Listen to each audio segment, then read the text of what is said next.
Hello, guys, and welcome to the special for us getting 22k. Thank you so much for getting me this far.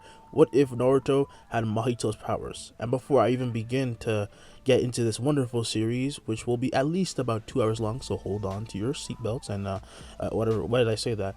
Just get some food and relax.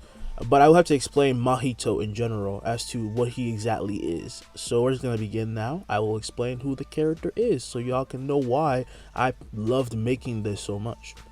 Mahito is a cursed spirit. He is the innately worst parts of humans because he is a cursed spirit made from humans' malice. In JJK, if you've seen Jujutsu Kaisen, the spirits are made from our fears. So Mahito is the fear of humans, the fear of ourselves. That's what makes him so evil. He is the purest form of evil. That's why his powers also reflect that. He can transmute people. He can also transmutate himself. He can change form into like almost anything. He can turn parts of himself into weapons, into animals. He can become a full-blown animal if he wants. He can do a bunch of crazy stuff. And when he touches you, his touch is literally the touch of death. If he touches you, you are going to blow up or become disfigured, or he's just going to make you his puppet of sorts. And that's why his powers are called idol transfiguration. That's the name of his jujutsu technique. And if he touches you, you're just done. It is what it is. Unless, of course, you're like Yuji, who has Sukuna inside him. That's a special case, but everyone else dies. Except for Gojo. There's a lot of exceptions. The point is, Mahito is OP, and essentially speaking, he should be evil as hell in this Naruto if he gets his powers like that. But I'm not gonna make him. But I'm also not gonna make him completely like one-dimensionally nice, because that would be boring. He is at some point going to just divert from the main story, but I'm not gonna make him like, oh, he's overwhelmingly evil, because I mean, it would make sense if he was, but also, like, Naruto was a cheery guy. Getting powers wouldn't exactly change that. I will be changing a bit of the backstory, though. A little bit. In a more traumatizing way, since this is a Jujutsu Kaisen what if. So, hold on to your butts for that. A lot of flashbacks in this. And, yeah, don't forget to like and subscribe. Hit the notification bell to stay up to date on all of my videos and future ones coming up. And, without any further ado, let's begin. They say eyes are the windows of the soul. That's funny because whenever people look at me, all they see is a monster. That's the false Kurama inside me, actually. Not me. He lives inside me. People are supposed to act like I don't know he exists. I can see his soul, though. All of theirs, too. All those people who tried to reject me. My name is Naruto Uzumaki, and this isn't about me becoming Hokage or some pipe dream. I just want to understand the essence of my soul. We begin this part with Naruto playing in the snow at the age of 4. As he ran around, he would be making a snowman and jumping about in a jolly manner, and he would then say, "Ah, I forgot the nose." As he began to go nearby the forest to pick up a stick or something to finish his masterpiece, he then hears a ruffling of snow and turns to see that the one snowman he made had been ruined by 3 kids. "What you gonna do? Cry?" they would say. And they'd be saying like, "Nah, I think he's too stupid to." He just smiles at everything. However, in that instance, the presence of something terrifying grasped their heart as Naruto would slowly approach them with the same smile but with different intent. He comes face to face with them and they would step back and fall to their butts as Naruto would say, "Something you want to say? That's not really nice, you know." They felt this terrifying presence rise and rise until they would scream and throw snow at Naruto's face, and they ran away calling him a monster. As Naruto wipes the snow off his face, he then shrugs his shoulders and turns as he would then kneel down and start gathering a snowball just to remake his snowman that had been ruined. "Hey, are you really that stupid?" Naruto would then stop and turn to see Ino, who would then look at him with annoyance and pity. "What do you think stupidity means?" Ino would then ask what that question even means, and Naruto then turns as he begins to work on his snowman, saying, "No one ever asks me what I'm actually thinking, they just assume. I don't need to fight those idiots." "Wow, you're so smart," says Ino. Naruto would say, "What? They're just words, you know?" "That's not true. Words have a lot of meaning." "Then why do you call me stupid if you barely know me?" This would freeze Ino in her tracks as she would then pout and walk off saying that he's stupid, and Naruto would only laugh. When her footsteps can no longer be heard, Naruto would then finish his snowman and stand as he inspects it. "Alright, let's see." Holding his hand out, his pointer finger then twitches as it would swirl and take the shape of a kunai, and as he smiles, Naruto would go to perfect his creation, but stops, realizing he's being watched. He sensed the soul of Hiruzen, but he acted like he was unaware and went back to having fun. As Hiruzen watched the boy from his office, he had only kept on a look of pity as well, much like Ino, because since Naruto was born, he was a pretty happy kid, but he was too happy. Nothing ever bothered him. Whenever he got hurt, he still kept laughing and smiling through it all. There's just something that's not right, he thought. Later that day, after finishing up his snowman, Naruto walked through the streets of Konoha, and as he would be getting withering stares, but kept smiling, even though, well, people seemed repulsed about him, and he would be just confused as if they were looking at him like he was something inhuman. He didn't get why. And this would actually kind of make him chuckle a bit, even. It's too funny. He would then reach Teuchi's stand and run in as some customers would, who were eating after seeing Naruto, become surprised and they would like just leave when Naruto tries to wave to them. And Naruto would just be alone on a seat. Since they paid for it, I can finish theirs, right? Naruto would say. Sure, kid. So how's your day been? Asked Teuchi, and he hands Naruto some chopsticks and he would then bow, lower his head and just like say, thanks for the meal, saying, pretty good. I just got some free food and I made an awesome snowman earlier. You're not hard to please, says Teuchi, and Naruto would say, I'm a simple guy. Done. He would then already be done, leaving Teuchi shocked at, because that was a lot of food, like a few freaking bowls, and you would then hear Naruto's stomach rumble again, and he says that he will give him one on the house. Really? Awesome. That day, Naruto loved Teuchi even more than ever, and Teuchi's soul was so pure that he found it hard to believe that he was really a Hidden Leaf citizen, and he lost his wife to the fox, so he's surprised that he never once directed that hate at him, even though everyone else does. After eating, Naruto then left to go home, and 3 years would pass. Nothing eventful really happened until Naruto got into the academy. But the Anbu that Hiruzen had to keep tabs on it kept doing so, and started to notice strange things more and more about the boy. On his first day, Naruto would then run into the school building, running past everyone while being all giddy, leaving all the kids and adults repulsed because, he has the fox, until he then reached his classroom and slid the door open. Instantly, all the attention turns to him as Naruto would actually see Ino fawning over Sasuke, along with Sakura and a bunch of other kids and girls, and he would then run up saying, "Hey, it's been a while. Wait, you know him, Ino?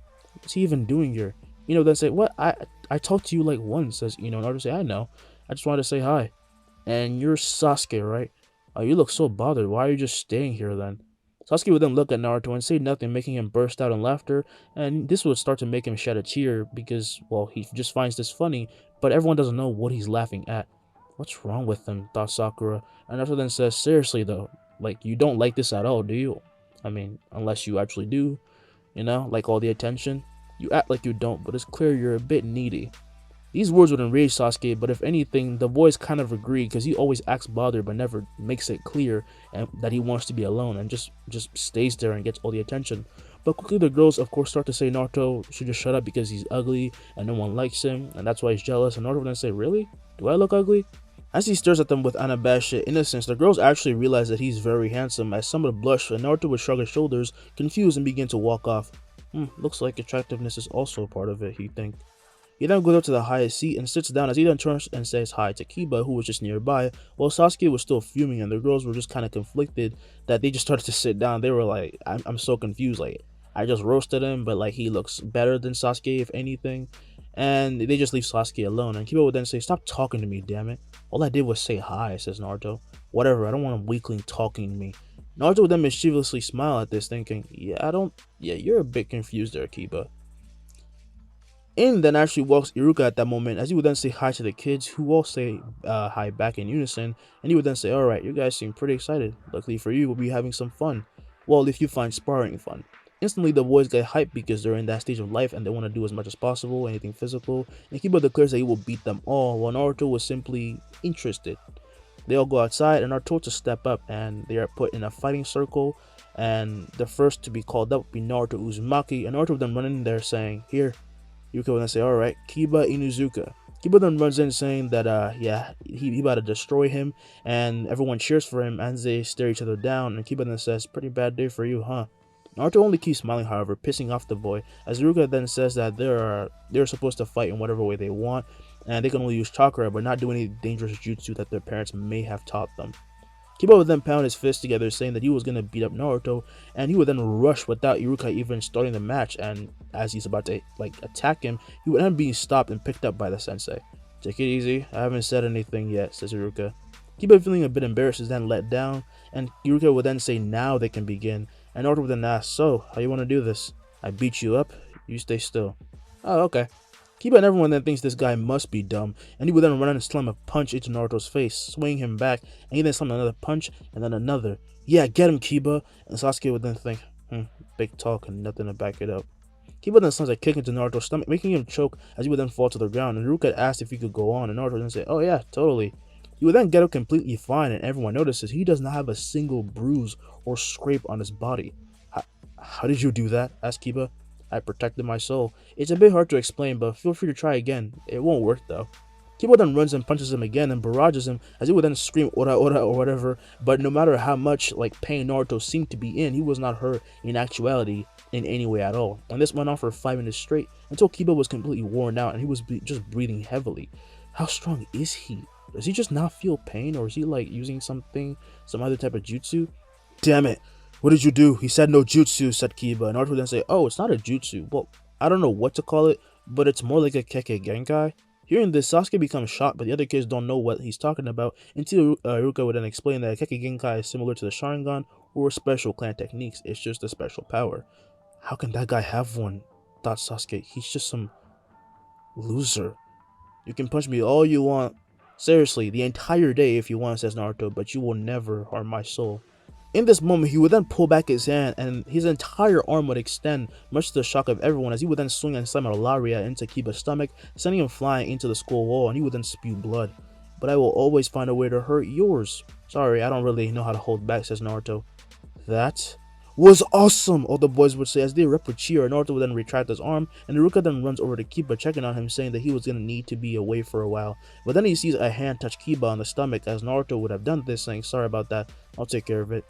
From his hand then bursts chakra with a purple tint that makes Kiba's stomach twitch, and slowly the blood stops spewing from his body, as he would then instantly sit up, breathing heavily while Naruto takes his hand off, and this leaves the kids even more impressed.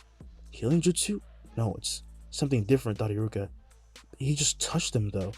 Naruto then galloped back to the crowd of students, who asked how he even did that, and Naruto would then say that, well, he was just doing it with his soul, and he would then leap into the air as his arms then take the form of wings, and he would then start to fly. What the hell?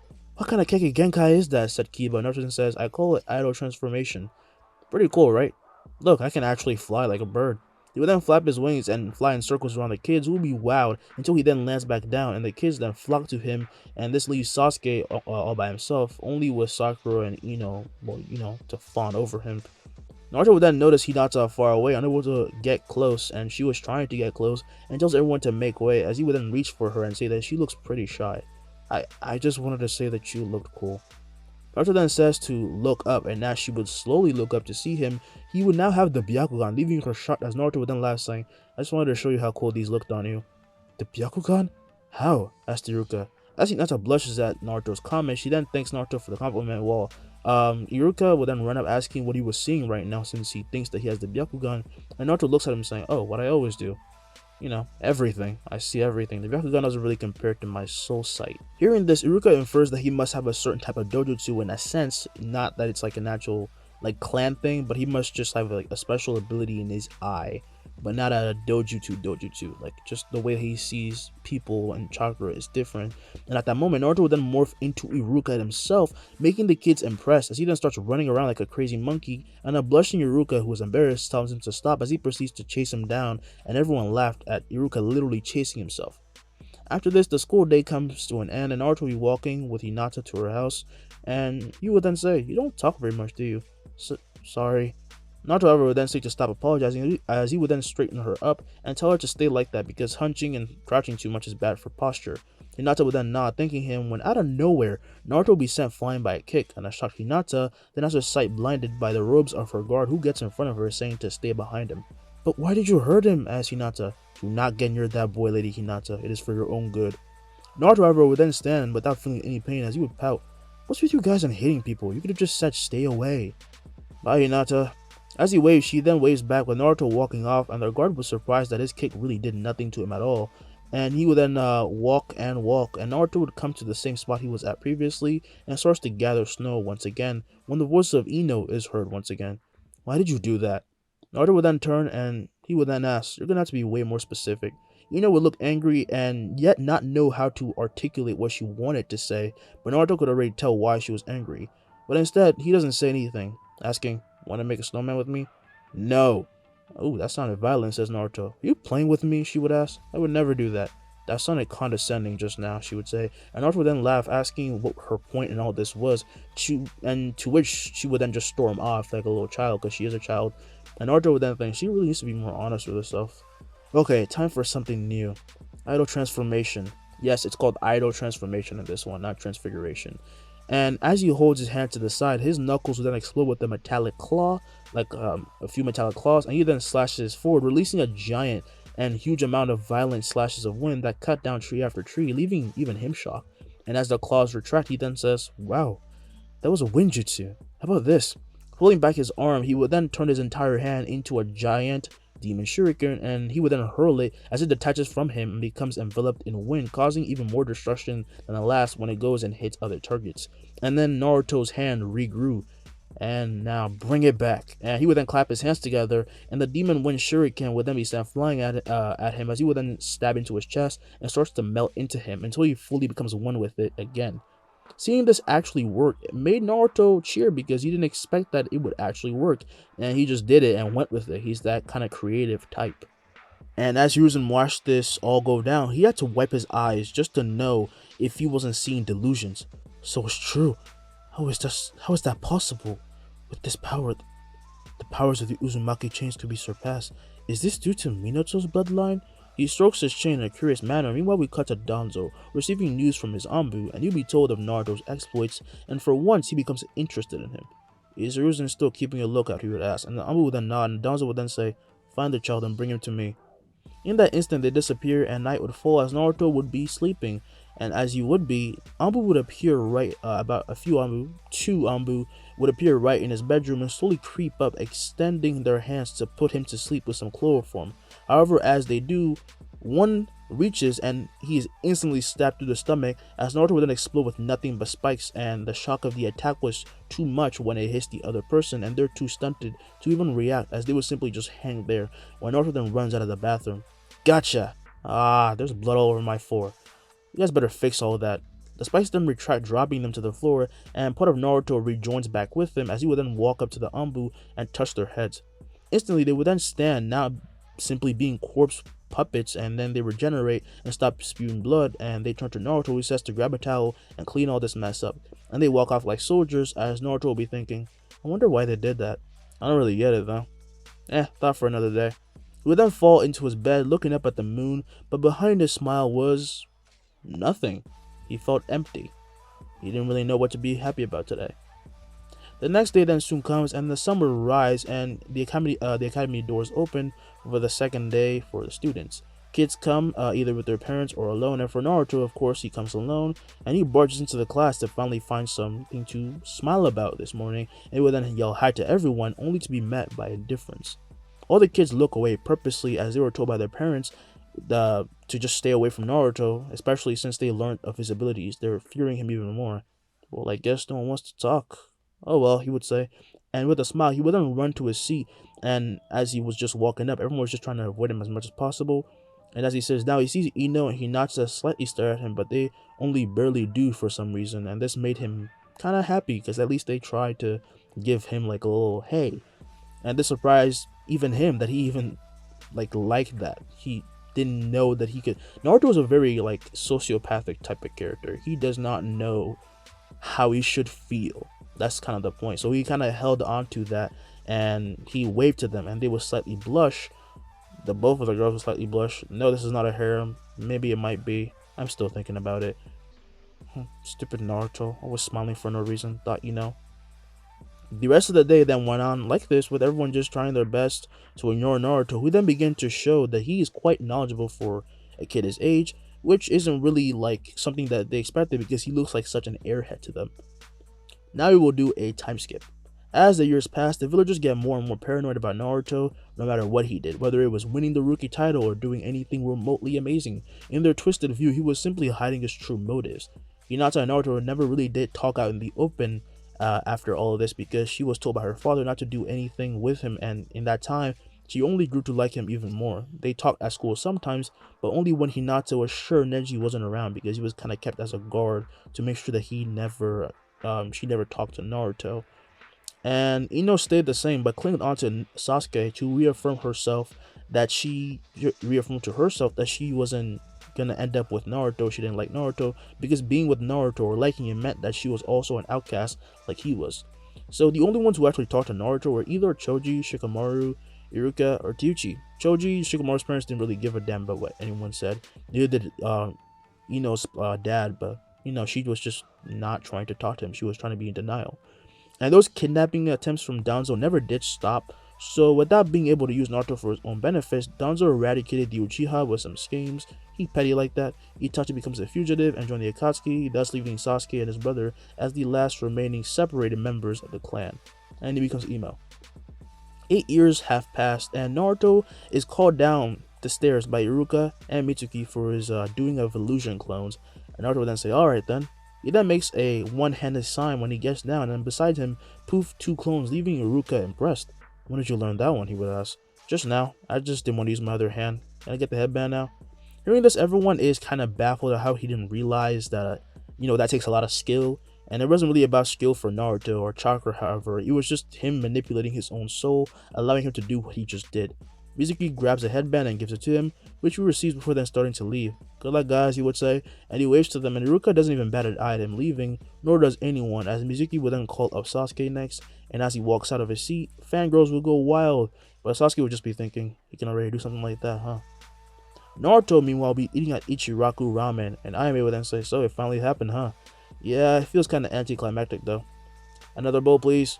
You would then already have finished the one that Teuchi basically just gave him, and he's already kinda used to this and had another one prepared in advance, and he gives it to him, before then asking, "So, what kind of ninja are you gonna be?" "A kind?" "Don't know, I'm not really interested in being a ninja." Teuchi and Aime would say, "What?" "Yeah, I did it because it was kinda fun, now it's just boring," says Naruto. "Okay, I'm done." He then finishes the meal and runs off, leaving behind money for the bill, and Aime would ask, "Is he really gonna be okay? I know he's strong, but you notice how Naruto always smiles?" "Yeah, it makes you wonder how much pressure he's under. Burying such a thing would drive anyone mad," said Teuchi. Slowly, the sun then fell, and unknown to many, they were under attack. Not directly, but the problem was someone had taken something belonging to the village. The sealing scroll that contains tons of forbidden jutsu would be taken by Mizuki, who'd be running away from his pursuers by jumping from tree to tree, and he'd be saying, "Yes, once I finally get this to Lord Orochimaru, he'll give me that." "Give you what?" Mizuki would be caught off guard by these words, and this is when a mallet slams into his stomach from Naruto, who then returns his arm to normal before then clasping his hands together and slamming them into his head. The Chunin is sent flying as he then slams into a tree, and he would then say, "No, seriously, give you what? Sounds interesting." He then begins to fall until he lands, and Naruto would then walk to Mizuki, who realizes, Naruto would then realize that he's out cold, and he would then kneel down and grab his head. Soul Read. Piercing into Mizuki's very essence, Naruto catches certain glimpses of Orochimaru before he then takes his hand off, and he would then stroke his chin. "So a Sanin's involved. What should we do with you?" He is then interrupted by the ruffling of grass and turns to see Hiruzen land along with some Chunin and Jonin accompanying him, and they would be relieved to see that Mizuki had been stopped. "What did you find out?" asked Hiruzen. "How do you know I found out something?" asked Naruto, and Hiruzen would then say, "Because you wouldn't be able to resist." Naruto's smile would then grow as he then leaps into the air, turning his hands into wings, his entire arm into wings, and feathers would glimmer in the moonlight as he says, "He was working for Orochimaru. He might be planning to attack soon." Hearing this, they're all terrified, as Naruto would then say good luck, and he flies off. "Can we really trust his words?" asked Ebisu. "Yes, get the scroll," says Hiruzen. Ebisu then nods and gets the scrolls, while the ninja would be surprised to see Naruto's Kekkei Genkai up close. It's so bizarre. It's definitely amazing, but aren't his hands basically the touch of death though? They then feel Hiruzen's gaze as they say this and turn to see him glaring them down, and they would apologize for saying such a thing in his presence. "Naruto is part of Konoha. No matter what, you must treat him as such," he would say. A few days later, all the kids then gather in class and are told about teams, and on the same day, they meet their senseis, who then take them away, leaving only Sasuke, Naruto, and Kiba. "Isn't this great, guys?" says Naruto. "Don't get too friendly," Sasuke would say. Naruto would say, "Oh, come on, Sasuke, don't be such a downer." "Shut up. Jeez, why the hell are you always so positive?" says Kiba. And Naruto would say, "I'm just speaking normally, though." "That's exactly the problem," says Kiba. Naruto says that's harsh, to which he says that he's just being annoying, and Naruto would then say, "Well, this would be faster if a sensei actually came in time." "I heard he's a pretty high-ranked Jonin," says Kiba, and Naruto would then say, "Yeah, but he's also known for failing every Genin team he's ever tested." This news surprises the two, as Naruto would then say that's why they can't be so organized. However, the door is then slid open at that moment and Kakashi walks in. Oh, there you are. What do you mean by that, Kiba? Of course we be here. How are you so late? Akamaru then works an agreement, with Kakashi then saying that he got lost in the path of light, which makes Naruto laugh and annoys Sasuke. And Kakashi would then say, alright, come up to the roof, I'll be waiting. He would then poof, and Kiba was almost ready to pull his hair out, his own and Kakashi's. Meanwhile, Naruto would then run and jump out the window as he then twists and stretches out his arm, allowing him to grab onto the ledge of the roof. With this, he then brings himself up to the rooftop, and he would then roll before then standing, and he saw Kakashi already there and reading a book. Curious, he then came up behind him asking what it was about, and Kakashi would say, it's a bit too mature for you. It's essentially a doujinshi, right? Naruto would say, and this would make Kakashi choke, as he was surprised at how Naruto easily deduced this, making Naruto laugh, and he says that he won't tell anybody else before then taking a seat. There's something about this kid, it's like he's seeing through me, thought Kakashi. So, why'd you become a ninja? Asked Naruto. Circumstances, says Kakashi. That's really vague. That's kind of the sensei I am, says Kakashi, and as they talked, Kiba and Sasuke soon came up to the roof and sat down, before he then asked everyone what their likes and dislikes were, what their hobbies were as well, and what their dreams were. We'll start with Naruto, since you're so talkative. I like what I can't understand, I guess, and I hate things that bother me. Sometimes it's hard to believe you're really the top of our class, says Kiba. Sometimes it's hard to believe you can still run your mouth like that, says Naruto, and while he smiles, the same kind of pressure he used on the kids back then terrifies Kiba, who will then shut his mouth as both he and Sasuke get a bit nervous, and Kakashi notices this and then asks Naruto to continue. Oh, right, hobbies. I like making things, and my dream is to find a reason for living. He says this with wide arms, and Kakashi calls his dream interesting before then calling on Kiba, who says that he likes training, likes Akamaru, he hates arrogant people, and his dream is to be the strongest shinobi. And Sasuke says the same thing, and after that Kakashi stands, clapping his hands together. Alright, to be honest, I don't exactly have high hopes for you, but meet me tomorrow at Konoha training ground and we'll see. Oh, and don't eat. So we don't get to learn anything about you then, asked Naruto. I'm afraid that's classified, said Kakashi, and he once again poofs, and Kiba would stand up, being clearly annoyed, as he then began to walk off, saying, hey, just because we're on the same team now doesn't mean that I'm losing to you, Naruto. Looking forward to it, says Naruto, and Kiba with a scoff would then walk off, and Sasuke stood, he would then say, don't get in my way, Naruto. Unlike Kiba, petty competition is not what I'm here for. Naruto would then stand as he stretches and he leaps into the air, beginning to change form, and he turned into a falcon. I'm just trying to have fun, stop being such a downer. He would then fly off, with Sasuke getting more mad as he would grind his teeth, and the intense hate made him just form a Tomoe. I can't stand that bastard, he thought. Time skip to the next day. Naruto would be the first to arrive at the training ground, as he would be trying out new things with his powers.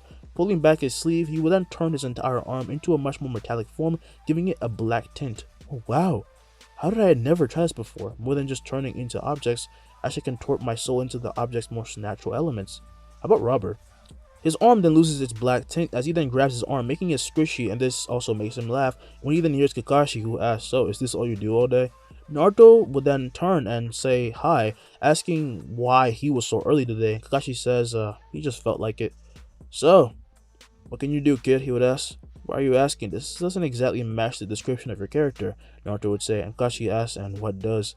Well, most people would call you an unfeeling, lazy, and terrifying ninja who never shows his face, and these words would stab into the heart of Kakashi, who says that he's quite honest, and Naruto says that, well, he asked, but Kakashi legitimately asks what he can do, and Naruto starts to feel his sincerity, so he says, well, I can distort the shape of the soul, and make people or myself into whatever I want. That's why I can't actually ever get hurt, because I protect my soul with chakra. Kakashi, while not sure of what to make of this explanation, can understand what he means. No one is ever going to reach the real him, only his physical body. Good to know. Just make sure your own soul doesn't corrode then, says Kakashi. And he then stands as Naruto would then say sure, just as Sasuke and Kiba arrive, completely determined for whatever Kakashi is preparing or has already prepared. Nice look you got there. Alright, let's begin, says Kakashi, and taking out a scroll, he puts out 2 bentos and a timer, and he then sets them all down, and he would then say, you see these? He flashes some bells that he had on him and says that if they get these, then they win. Wait a minute, there's only 2 of them, says Kiba. Yes, only one of you will be returning to the academy, so do your best, I guess. Sasuke and Kiba feel nothing about this is right, and clearly something was on his mind. He was being suspicious. Naruto, however, blasts past them as he appears, throwing a roundhouse kick at Kakashi, who blocks it as he would then slightly buckle. Oh, you actually kept up, says Naruto. As his eyes flash red, Kakashi would say, of course I did. He would then push after Naruto, who goes flying just as Kiba and Sasuke see the Sharingan, and Sasuke is left shocked, while Kiba is more so confused because all the Uchiha were wiped out except for Sasuke. Naruto, as he sent flying, however, would then clap his hands together, and from behind, Kakashi is grabbed by multiple wooden arms that grab onto and squeeze him before Naruto then lands, announcing the name of his move. So multiplicity. Sasuke says, "Hey, how do you have the..." Akamaru at this point then embarks, running into the forest, as he would then tell everyone to follow him, and they don't understand it at first, but then they see Kakashi poof as he's being squeezed, and Kiba would say, "A clone. Akamaru must have found his real scent, come on." And as they follow after the Ninken, Sasuke activates his Sharingan while Kiba clasps his hands together, turning Akamaru into a beast clone. And Akamaru then lunged, as did Kiba, and they do a fang over fang into a tree, and behind it turns out to be Kakashi, who is then met by the wildfire dance of Sasuke after, they miss because it's Kakashi, but he easily catches his legs and arms, and he then threw them aside when he's then kicked right in the chest and is sent flying by Naruto. From behind him, Kiba and Akamaru go for another fang over fang, but Kakashi turns and bursts with chakra as he then chops down the middle, splitting the two up, and they are sent flying into trees from the momentum. Naruto, however, gives him no time to rest and attacks with a barrage of kicks and punches that would keep hurting Kakashi despite him using his Sharingan. "Isn't this fun?" asked Naruto. "You and I have very different definitions of the word," Kakashi would say, as he manages to push away Naruto before then shooting a fireball jutsu at him, only for it to be just blown away, as Naruto would use his giant arm, which he turns giant, to just swat it away before then hitting Kakashi and slinging him into a tree like a fly. "Ugh, so this is your son, Sensei. He's kind of scary for his age. Reminds me of Miss Kushina," thought Kakashi. He then slides down the tree, and as he does hit the ground, Naruto would then walk up and grab the bells with ease. As he does, he then hears Kiba along with Akamaru arrive, as does Sasuke, and when he turns to see them, he sees they're horrified because their fate is literally like in his hands. "Damn it, too late," thought Sasuke. However, Naruto then throws the bells at both of them and they catch it, and they look at each other confused, both of them looking back at Naruto, who would have just started healing Kakashi. "Thanks," says Kakashi, and Naruto says no problem, and Kakashi would then stand with Sasuke then yelling, "What the hell are you playing at, huh?" Naruto would then look around, pointing to himself, asking if he meant him, and Sasuke nods, and Kiba would also question him, and Kakashi says to calm down. "You all pass." This comes as a shock to the two, Nakamaru, and Naruto would then say that the whole point of the exercise was teamwork. "Looks like you didn't put enough trust in your comrades," says Kakashi. And hearing this, the two feel guilty, as they thought that when Naruto was going to betray them or do anything, they actually didn't know what Naruto was going to do. Naruto was someone you can never get a read on, and it put them on high alert, and him smiling all the time only made it more creepy. That's why it was hard for some people to just trust anything he said. "Well, I don't really mind the trust thing. Time to eat," says Naruto, as he then ran off and he turned into a wolf and spread through the forest, leaving the others a bit weirded out. And Kakashi says, "Okay, see, that's something you should be aware of. Not that it's not amazing." And Kiba then says, "There's just something about that guy. I don't like his eyes. It's everything he says and does. I just can't get a handle on it. I'm an instinct guy. I just can't trust something like that." "Well, maybe you should just get to know him a little bit more. Clearly, he's more generous than you originally thought," says Kakashi. "I didn't come here to make friends," says Sasuke. And as Kakashi looks at them, he then shrugs his shoulders and says to come eat, because now they're officially Team 7, and they're a group now, they're a cell. With this, they begin their mission, and they start off doing some pretty easy jobs, and despite Naruto trying to keep a smile through all of it, a lot of people feel uneasy around him when they try to help, and Kiba and Sasuke, in retrospect, just refuse to understand him, and this kind of ruins the team dynamic a lot. 2 weeks later, Team 7 will then be handing in a report on a finished mission, and Ryuzen will then say, "Good work, everyone. Miss Michizane sends her thank you." And as they all nod, Naruto will then raise his hand, to which Ryuzen says that he can just speak. "Oh, my bad. So can you get a C-rank mission?" asks Naruto. "Can you handle a C-rank mission?" "I can, but I doubt they can." And as he points to Sasuke and Kiba, the two would fume with anger. "Don't compare me to you. You're just strong in a weird way," says Kiba. "Thank you." "It's not a compliment," says Kiba, and Sasuke would say, "I think we can handle it. It shouldn't be that big of a deal, honestly." Aren't we confident? "What do you think, Akashi?" And as the kids look back to the sensei, he would then say, "Why not?" And Naruto and Kiba would then jump into the air and pump their fists, and Sasuke would just be smiling like the emo little shit that he is. And then he was able to call in Tazuna, and hearing his name being called, the drunk old man enters the office of the Kage, and Kiba and Sasuke instantly kind of don't like him. "You will escort Tazuna here back home. Is that good enough?" asks Ryuzen. "Fun," says Naruto. "Wait, these brats are gonna be coming with me?" The yellow-haired one looks like a pipsqueak. "Oh, do you want me to be taller?" he would ask, and he would instantly morph and become bigger, causing Tazuna to spit out his boos in shock, and Naruto would then return to normal, with Sasuke and Kiba trying to hold in their laughter, but Naruto was legitimately confused because he was simply asking, like, for real, do you want me to be taller? I can make that happen. And after this shock, Tazuna sobers up, and the Genin go get their stuff, and he agrees to just, let them do their job, and they head out. Walking past the gates, they start their journey, and Tazuna would then ask, "How the hell did you do that from before? Seriously? Can all ninja do that?" Akamaru would then bark, with Kiba then saying he said no, Naruto is just weird. "Hey, how else would you describe it?" asked Sasuke.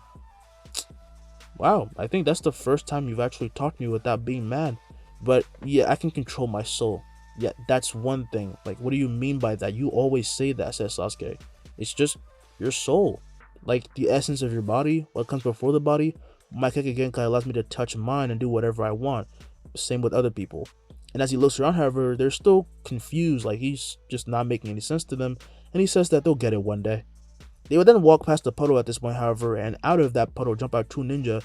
Instantly, they all get on guard as Naruto would then smile as he slams his hands into the floor, seeping his fingers through it. And this is when the Demon Brothers throw their weapons, and as they do, they become just wrapped by wooden restraints, and the weapons are kicked away by Sasuke and Kiba. "You hurt, old man?" asked Kiba, and Tazuna would say, "I'm fine." Kakashi then claps, saying that was excellent work. Slowly, he then begins to approach the brothers just as Naruto took his hand out the floor, and they regenerate. "There is something wrong with your body, kid," says Tazuna. "That jutsu, he's detaching himself while taking whatever shape he desires," thinks Sasuke. Kakashi then approaches the brothers while they were trying to struggle and get free, but to no avail as they're then questioned, which leads to Kakashi asking Tazuna why they're even chasing him down to begin with. "Maybe they mistook me for someone else." Naruto however laughs, saying, "Why are you lying? They don't just send ninja after anyone, you're being targeted." And as he stares into the eyes of Naruto, the old man's will would give out as he would then smile, saying, "Man, you are one troublesome kid." "Yeah, I did lie. This mission isn't all it seems." He would then go on and explain that he was being chased down by Gato for trying to make a bridge in the land of the waves, but the village could only pay so much, and some people didn't even want to get involved because that would mean incurring Gato's wrath. "So what, Sensei, we're not just going to stop here, right?" asked Kiba. "Do you feel we should continue?" asked Kakashi, and as he looks to Sasuke and Naruto, they nod in agreement, and Kakashi would then say, "Alright then, we continue. This mission has gone from D to B though, so brace yourselves." "You're being serious?" asked Tazuna, and Naruto gives a thumbs up, and you'd be happy that they're helping him anyway, and the brothers are then let go by Kakashi, and they start heading back to the village.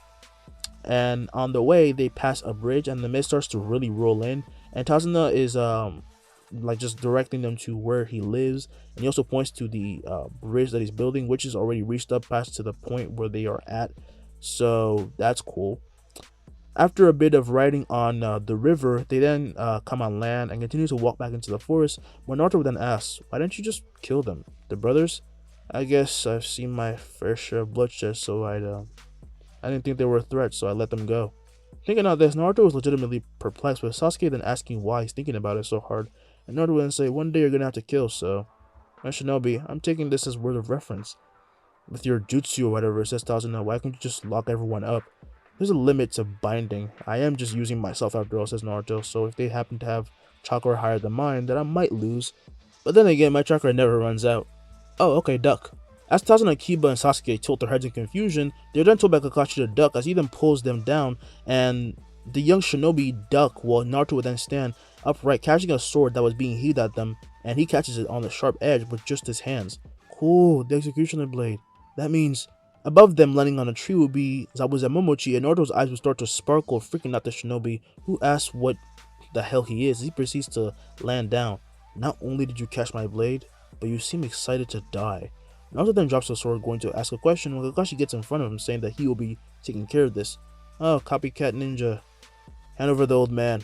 Hearing this, all the kids then start Tazuna. Kakashi then says no, and he reveals his Sharingan once again, but Naruto asks if he can help him in a different way. Before he even knows it, Naruto jumps atop his shoulders, placing both his hands on his head, with Zabuza then asking what he's doing, just before then noticing something bizarre. As Naruto jumps off Kakashi, he says, "Nano Uchiha must have a hard time using that dojutsu, but from now on, I can call you Corridor Uchiha. How do you feel, sensei?" With his eyes narrowing in and getting better, Kakashi's scar also begins to heal, and he looks back asking what he did. "Because I feel full of strength," he would say. "Something's different about him," says Kiba, and Sasuke feels it as well, with Zabuza asking who this weird kid is, and Kakashi would then turn, making a hand sign. "He's my troublesome genin." Hey, I'm just helping you. I'm not that weird, says Naruto. And as Zabuza sees Kakashi make a hand sign, he does the same, instantly going to jump back on the river behind, but he hears the crackling of lightning, and in front of him will be Kakashi already, and he thought, when did he? As Kakashi thrusts, he then barely substituted himself into a clone that would prove with the impact of the Raikiri blowing away all the smoke, while Kakashi would land on the river, and he feels and dodges a kick from Zabuza, who is then met by a punch to the stomach and then to the ribs. And as they continue to fight, Sasuke would ask Naruto what he did. Oh, I made him in the eye compatible. I knew it! He can't be an Uchiha, right? He then thought, I'd never seen him before. Of course not, Naruto would say, but now, like I said, he might as well be part of your clan. Going in depth, Naruto would say that the eye, while powerful, was held back by Kakashi and his body, so he couldn't fully use it to his potential. So by truly melding the eye into his system and charging his body with energy and also changing his brain chemistry, he made Kakashi and the eye one. Then that means he's stronger than ever, right? Asked Kiba.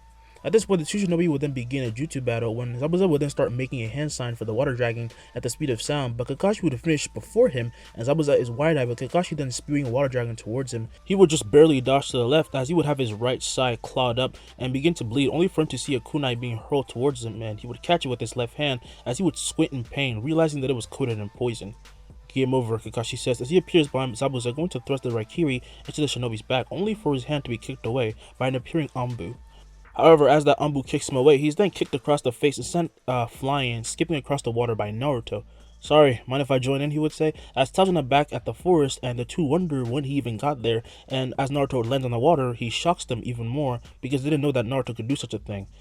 Naruto, meanwhile, as he faces the now dismasked Haku, smiles as his hand bursts with a purple sort of chakra, and he says to bring it on. You'll regret having said that, he would say, as he then throws a sunlight on Naruto, who would then swat it away, and he would sway back and forth, easily dodging more of them that came, and he closed the distance, while turning his arm into a metallic sort of texture, before then slamming a punch into Haku's face. What kind of jutsu is this? He thought, and at that moment, he then realizes that Naruto is dangerous, and clapping his hands together, he forms his demonic ice mirrors that surround Naruto, bringing him to a stop, and he looks around fascinated, but Kakashi and the others are worried. This worry allows Zabuza to appear right above Tazuna, and the two boys can't keep up, allowing him to land behind Tazuna and grab him by the neck. Damn it, says Kiba, and as Tazuna feels Zabuza's grip tighten, however, a kunai then pierces the shinobi's head and he would burst into water, and they realize he was just a clone. The real Zabuza was still fighting back and forth battle between with him and Kakashi, still kind of on a stalemate, but he started to lose. We're kind of unlucky, huh?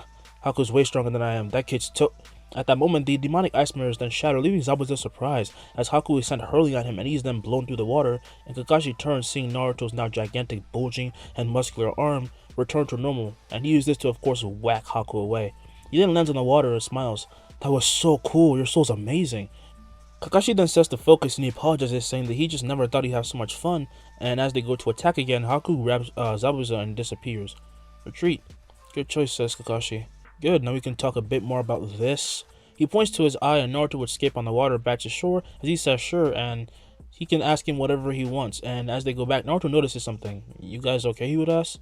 I don't need your pity, says Kiba. And Sasuke only stays silent as Naruto would then say, oh, you guys didn't get to do anything, that's why. Shut up, the two would say, as Naruto would begin to laugh while they berate him, and he says it's really not that big of a deal because Tazuna is safe and that was their main goal. Come on, let's go to the waves, Naruto would say as he runs forward, still skipping, and they follow as Kakashi says they shouldn't be so down. Try to compare yourself to him isn't a good idea. Then what am I supposed to do? Asked Sasuke. I'll train you, both of you. Don't want you falling behind, said Kakashi, and hearing this the two are excited as Akamaru would bark with joy and they go to Tazuna's house. There they meet Tazumi and take refuge as they sit down and relax, and instantly Naruto would go to sleep. He fights when he wants, sleep when he wants. He's more of an animal than me, thought Kiba. You guys want anything? A cup of water, maybe? Asked Tazumi, and with a shake of their heads, they all say no, and she says okay before then asking her father if it's really safe to keep making the bridge.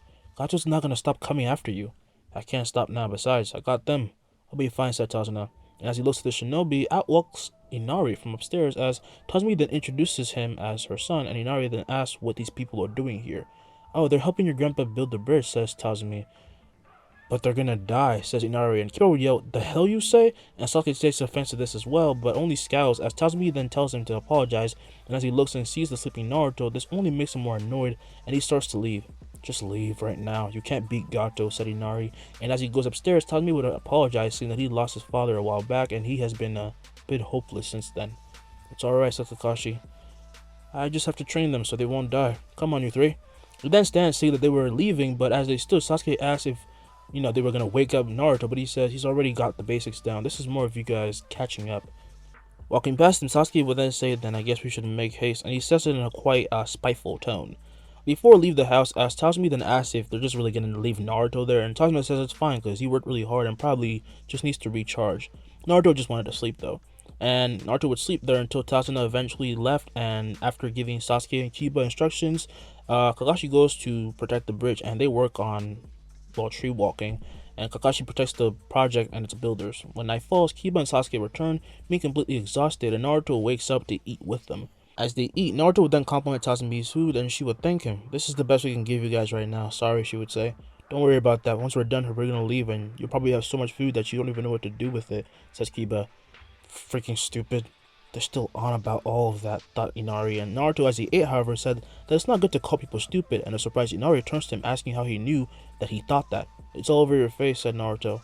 No wonder he's so alienated. He can read people so well, thought Kakashi. And Naruto would then say, the ninja that Gato sent at us, me and Sensei almost killed him. It was pretty easy. You gotta chill out. You beat Zabuza? You, Inari would say. No, I beat someone stronger. Sensei did that. Inari, thinking that Naruto is fooling around, starts to just leave, telling him to shut up, and he closes the door behind him as Tazumi yells for him to come back, but he doesn't. So she goes outside after him, apologizing again, with Sasuke then asking why the kid is so averse to believing Naruto. Not that I blame him, says Sasuke, and Naruto would say, hey. Sasuke then sighs, saying he lost his father to Gato. It was a while ago. His smile just disappeared. His father was a hopeful man, full of energy. I guess you reminded him of his father a bit too much. As a silence then sets in, Naruto says, yeah, well, it's not easy. Life. There are no heroes. We're just shinobi. Yeah, but I ain't gonna be compared to some fat guy who's never seen a fight in his life, says Kiba. And Sasuke says, next time you two show up,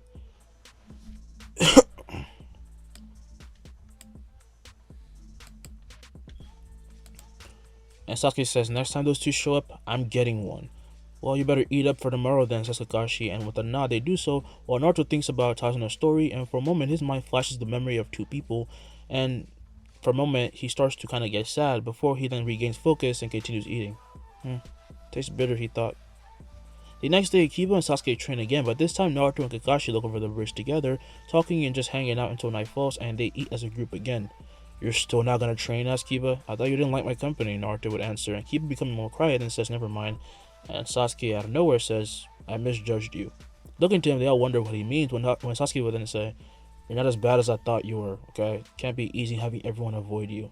Naruto would smile, saying, thanks, I don't really mind though, I'm kind of used to it by now. Fine, I'm sorry too then, says Kiba, and he says that he keeps remembering that moment when they all became a cell, and if it wasn't for Naruto, they wouldn't have gotten this far.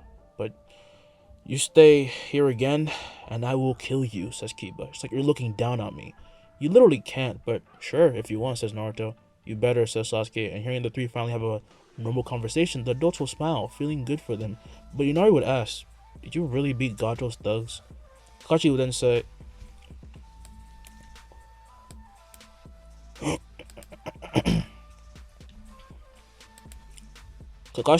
Naruto's stronger than me, which puts me in an awkward spot since I'm supposed to be a sensei. And Inari would say, wait, really? In the world of ninja, there are things called Kekkei, says Sasuke, special abilities. Using his, he can turn into different objects and things, and Naruto will then clap his hands as he begins to shrink before then taking the form of a yellow fox, leaving Tazuna and the family amazed as he would then run to and sit by Inari. Cool, says Inari, and Naruto would then speak as the fox, saying, right? I don't think I'll ever get used to that, says Kakashi, and they would all slightly chuckle, and Inari for the first in a long time would smile. But this night would soon come to an end, and the next day we find Naruto running up a tree as he then looks back down, seeing Kiba and Sasuke trying to catch up to him. Come on, just a little bit further, he would say, and he would then speed up while Sasuke and Kiba lose their footing and scratch the tree. As they begin to fall, however, they are grabbed by the color as Akamaru would then bark up, making Iba, okay. As they begin to fall, however, they're then grabbed by the color as Akamaru would then bark up, making Kiba look to see Naruto having stretched his arms out to catch them, and Naruto would say, you're doing it wrong. What do you mean? Asked Sasuke, and leaping off the tree, Naruto would retract the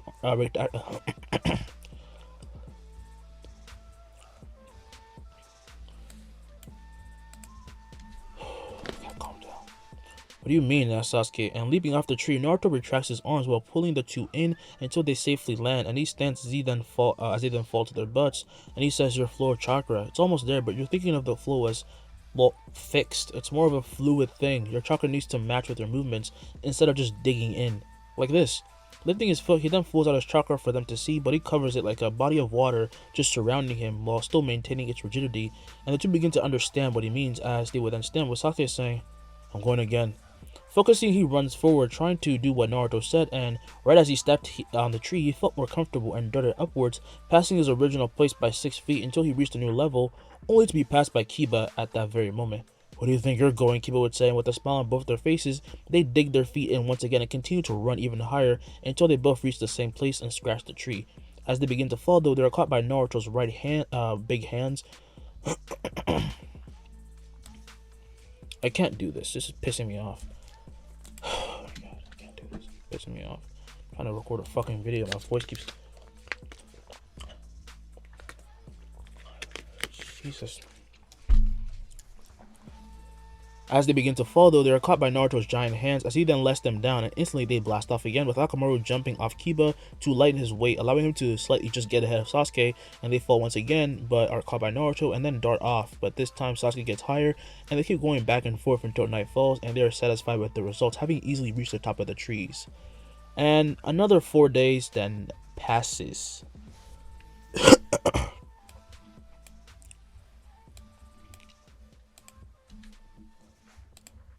4 days then passed, with the three getting closer and Inari getting less negative, and after learning Naruto was an orphan, he was even more motivated to get out of his slump because there really is no point to it anymore. Try to move on, you know. On the final day of the bridge building, the team then heads out together, with Naruto leaving a shadow clone with Kiba questioning him about it. When did you learn an S-rank jutsu? I just saw someone do it and thought it was cool, says Naruto, and Kakashi would say, usually it would really drain everything from a ninja, but Uzumaki have huge reserves, that's probably why you can use it. Uzumaki clan. Man, your clan was strong as hell, you know, says Kiba. And as he says, however, they didn't come to a stop.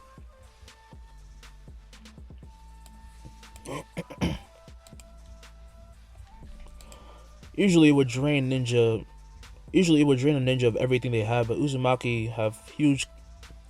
Usually it would. Oh my fucking god! Usually it would drain a ninja of everything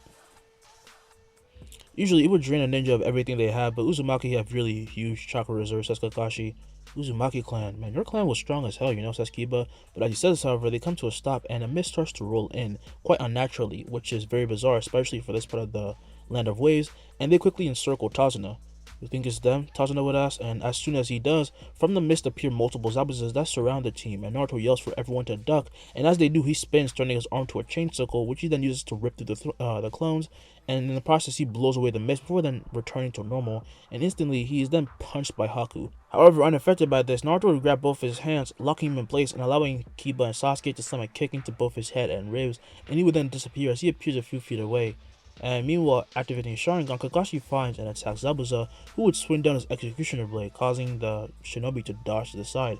He really should have kept this thing, Kakashi would yell, and Naruto would say, sorry, next time. And then he would grab onto Sasuke and Kiba's heads, and they begin to feel their heartbeat quicken, as Sasuke's Sharingan would then form with the veins around it becoming visible, much like the Hyuga clan's Byakugan. Meanwhile, Kiba's senses feel so heightened that he could hear Haku's heartbeat, and Naruto then taps Akamaru as he begins to get stronger as well, and Haku would ask, what is this? Go. For about 5 minutes, you two are invincible, Naruto would say. And charging at the shinobi, Kiba and Akamaru use a fang over fang that he could not dodge, sending him flying as he would then clap his hands together, forming his demonic ice mirrors around the two. Kiba and Akamaru then come apart, with Kiba remarking that he feels like he's on a high, and it's not just Kiba and Akamaru in there, by the way, it is Sasuke. When I said two, I was referring to Kiba and Akamaru as an union, and Sasuke would say, it's incredible. Both their heightened senses at this point allow them to move about, dodging the many ice senbon coming at them from all sides, and it's as if everything was going in slow motion. Sasuke then begins to make quick hand movements, and he finishes as he then breathes in and release a giant fireball, which blows through the mirrors instantly. Haku would then move to another mirror that would, and the mirrors would then reform, only for Kiba to then punch through the mirror and hit him as he would then crater to the ground and wind up at Naruto's feet. Zabuza, meanwhile, would have been beaten by Kakashi already, as he was at least on his ropes. He wasn't completely dead yet, and he had found that no matter how he moved, Kakashi's eyes were always on him, especially his, Sharingan one. Will you give up? Your partner is down for the count, says Kakashi. Looking and seeing Haku defeated, he saw Sasuke, Kiba, Naruto, and Akamaru now staring him down, and he realized that this was his end. In his last moments, however, he had the most annoying voice piercing his ears. "What are you doing?" Hearing this, he looks back to see Gato, who comes to the bridge with a whole army, as I was always say to screw off. I'm kind of in a tough spot here. Gato would then grind his teeth, annoyed, as he says to get out of the way, and he points his cane to Tazuna. "And your life ends today, no matter how strong you are. Against all of them, you'll be done." Readying their swords, his men would wait for the chance to attack, with Kiba and Sasuke rallying up for a fight, but Naruto walks forward, passing his sensei and Zabuza. When he got closer to Gato and his men, they couldn't explain it. It was as if something was gripping their heart. Gato would say, "Get him!" Five of his men then charged as they would stab and pierce Naruto with their swords, and this makes them relieved, but Zabuza was horrified, while Team 7 doesn't even blink. "Hey boss, this kid is smiling." At that moment, Naruto would explode with blades that pierced through all of them, leaving everyone horrified, as the men would then fall to the ground, and Naruto would then tap each of their heads as he walked towards Gato, and they become covered with the purple aura. Muy tempe. The man would then instantly stand, and this leaves even his teacher surprised, as Naruto would then smirk, saying, "Keep coming at me, and soon you won't have anybody left." And Gato would think, "He brought them back? How is he doing that?" Gato then fell to the ground and beginning to wet his pants quite literally. Meanwhile, his men fled, not wanting to mess with this child. And as they did, Naruto approached Gato and touched his chest, and his hand would then burst with this purple aura as he says, "I'll make you a deal. Leave all your money, get out of here, and never show up again. You have 3 days, or your heart will just scrunch up." Zabuza looks at Kakashi saying, "He's a Genin?" "Yeah, I called him troublesome for a reason," said Kakashi, and at this point Naruto would then stand as he turns and the dead men fall once again, and he would then clap his hands saying, "Alright, problem solved." "What'd you do to him?" Tazuna would ask, and he and everyone then see the thug run away in fear, when Naruto would then say he made a deal with him, and to leave all his money, well, and just leave or he dies. "Can't go around killing you two yet." He would look to Zabuza and Haku while saying this, and Haku would still be out cold, but Zabuza could not help but just start laughing. "It might come back and hurt you one day," says Zabuza. Naruto, however, walks past him saying that he doesn't want his soul to corrode. "You're warmer than you let on. I can see why he follows you." Naruto then walks to Kiba and Sasuke as he cancels the transformation, on them, and Kiba would then whine saying, "Man, that was awesome. You sure I can't keep it?" "If you want to explode, sure," Naruto would say, and he becomes panicked, making Sasuke laugh, while Naruto proceeds to return Akamaru to normal as well, and Zabuza at this point picks up Haku, saying that he'll make sure Gato pays his dues before then disappearing. "Good work. You four actually acted as a team," says Kakashi. "Not bad for your first time." "What's that supposed to mean, Sensei? Naruto will let you keep your power up," says Kiba. Kakashi with a look of embarrassment and says he's different, in a completely different case, and Naruto agrees, with Kiba then yelling not to agree with him because that's just making it worse. "You're only saying that because you want all that power back," says Naruto, and as he says this, they then hear the rumbling of steps, and Inari will be leading a group of villagers, and they arrive with forks and just, pitchforks and torches, leaving the team surprised. "Are we too late?" asks Inari. "Very." "Come here," says Tazuna would say, as a crying Inari would then run to him asking if he was really okay, and the villagers are told that Gato won't ever be bothering them again, courtesy of Naruto, and as they point to him, they be saying, "Really? Thank you." Dropping their weapons, they run to Naruto, thanking him and celebrating him. He doesn't know how to react to this, so he just smiles, and as he's raised into the air and thrown, his name is being chanted, and he says, who cares? "Freedom!" And the freedom the villagers would declare, and this arc now comes to a stop.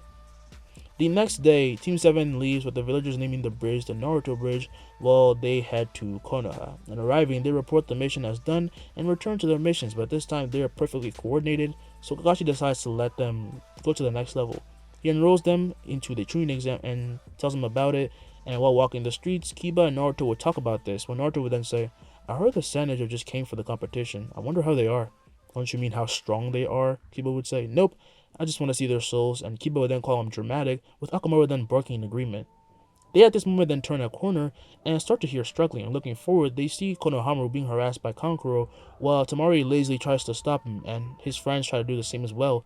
Kankuro, however, ignores her and the other kids, saying, "Hey, where the hell are you looking, huh? Why are you bumping into me?" Moegi would then say, "It was my fault, I was just playing around and I pushed them." "Well, now you're gonna suffer the consequences," says Kankuro. And Tamari would say, "Kankuro, just stop it. They're kids. Are you stupid or something?" "Hey, did you hear them?" Kiba walking up then asks to let Konohamaru go, and the kids are relieved to see another ninja, but Kankuro says to make him. If you can, that is. Focusing his senses, however, Kiba could feel that he was wiring this place with a bunch of wires that he used to control his puppets, and he would then smirk, saying, "You're not slick." Hearing this, Kankuro would ask what's that supposed to mean. When they all then hear Naruto from above and they look up to see he was talking to Gaara, and Naruto would ask, "Hey, what are you hiding here for?" "He noticed me," thought Gaara. Seeing their brother, the two siblings would freeze as Kankuro then drops Konohamaru, who is told by Kiba to leave, and taking Uda Moegi, he then runs off, thanking him, and his eyes would then trail off to see a smiling Naruto, and he would then think, when did they get there? Landing down, Gaara would then stare down Naruto, who lands as well, and Kiba would then say that Gaara's stealth is on par with Kakashi. "Yeah, he's so cool," says Naruto, and this reaction confuses the three siblings, and Gaara would then ask who he is, with Naruto then introducing himself. We're leaving. "Let's meet again," says Gaara. He then turns and starts heading off as Temari and Kankuro follow, while Kankuro would then turn and give them both the stink eye. "Now you know what they're like. Annoying," says Kiba. "True, but at least it's more interesting that way," Naruto would say. And Kiba agrees, and they continue to walk the opposite way, with Naruto's eyes actually trailing off to see three Sound Ninja watching them, and he gives off a bone-chilling pressure. Instantly, Dosu, Zako, and Tsuchi? Yeah, I think it's called. Tsuchi run away with the body flicker, while Kiba would ask if Naruto felt something cold brush past them. "Oh, not really. Wanna get some ramen then? Or warm you up?" "Fine, but you're paying." Naruto says of course, and they go eat. 2 weeks then come to pass, and they train and prepare as do others until the day finally arrives, and entering the exam site, they walk to the second floor and they walk the halls, when eventually they come across a group of participants trying to get into a room. However, two Genin were terrorizing them and keeping them back. Team 7 though doesn't even stop walking and just walks past the group, and instantly some recognize Naruto. "It's him," thought Neji. As they head off, one of the Genin they get in the way, with Sasuke then saying to move. "You're literally shaking anyway." He'll be afraid, which isn't a surprise considering, well, who he's facing. It's Naruto. And Naruto then say, "You don't need to attack. This isn't even the 3rd floor." "Yeah, take off the Genjutsu and get out of the way," says Kiba. Hearing this, the participants realize they were being fooled, and the other Genin releases the Genjutsu, and walking away, Team 7 heads to the real room with no one stopping them. Well, the Genin would then breathe a sigh of relief. They were really, shooting in the skies, but they thought, man, how is he a kid? I heard he never gets hurt, like, ever. His Kekkei Genkai is insane. He can turn into anything, people would be whispering. Standing up at this point, Lee, who had been beaten by the Genin, would then heal as he runs forward after the team, with Tenten then asking if he really wants to do this. "Yes, this may be my only chance," he would say, as he then reaches the railings and would yell for Naruto. Down below, the team comes to a stop as Lee jumps down and lands. "Naruto Uzumaki, I wish to fight you." "Oh, okay." "He doesn't even look all that strong though," says Kiba. Naruto, however, would say, "He's stronger than both of you." This blunt answer leaves them surprised, and Lee would be happy he was acknowledged, but Naruto asks why he wants to fight. "I heard you being called a genius, and I wanted to test myself against someone like that." Naruto with a smile then says fine, as he dashes forward, and Lee would then, in the blink of an eye, appear in front of him with a kick aimed at his chin. "I didn't even see him move," thought Sasuke and Kiba. However, as he goes to strike Naruto would lower his head and slam it into his foot, stopping him from building up momentum and power before then grabbing onto his leg as he would then fling him aside. Lee would crash into a wall, causing an explosion of dust, leaving Tenten and Neji surprised. "He stopped him before he built up power." "He's tactical," Neji said. And Tenten would then say, "You really think it's true though that he can't be hurt?" Neji says they will just have to wait and, well, see. And Lee would then leap out of the dent he made and come down with an axe kick, which Naruto blocks while diverting away his attack, so Lee switches positions mid-air and appears slamming a punch into Naruto's ribs. This lets off a powerful shockwave, but Lee feels something weird. I didn't make an impact, he thought. Naruto would then look down at him saying, "Looks like you can't reach my soul either." Lee realizes that the rumors of his invulnerability were true and backs away, while Kiba and Sasuke were amazed because they couldn't even keep up with Lee at all. But realizing he would never be able to reach Naruto, Lee would bow, thanking him for the match. "No problem. You're actually really strong. It's no wonder you're here." "You really think so?" said Lee. Naruto puts a thumbs up, and he turns as he skips back to his team, saying that was fun, and Nakamura would bark while pointing to his side, and he would then see that his shirt was ripped up. Aww. As he whines, Sasuke and Kiba then follow, asking how strong he thinks Lee really is, and Naruto says he really doesn't know. He was still holding back. "What? That was holding back?" asked Sasuke. Naruto then nods, saying he's wearing weights that's kind of holding him down, and this baffles them, but also that makes them realize that they are kind of frogs on a well, and they need to get stronger. So, they make it to the room, and there everyone gathers, waits for Ibiki. Ibiki. Sakura, who is persistently trying to talk to Sasuke, doesn't really get far because she's really not important to the whole story at this point. And Naruto gets to talk with Hinata without her guards interfering or anyone interfering. When Ibiki comes, they do the test, with Team 7 passing easily, and in this timeline, Naruto uses parts of himself to look around the room without anyone noticing, making it seem as if he was taking the test normally. Naruto is actually naturally smart, so he was going to be fine either way, but he just wanted to have some fun. After this, Anka would then soon barge in and take them to the Forest of Death. They get their scrolls and head in, and of course, already Naruto steals some scrolls for them, so now they just have to just keep moving forward and protect them. On their journey, 3 days pass, and on the 4th day, they start to near their tower when a paralyzing pressure freezes them in their path. Naruto is about to land on a tree when from it jumps Orochimaru, who opens his mouth and releases an extending sword.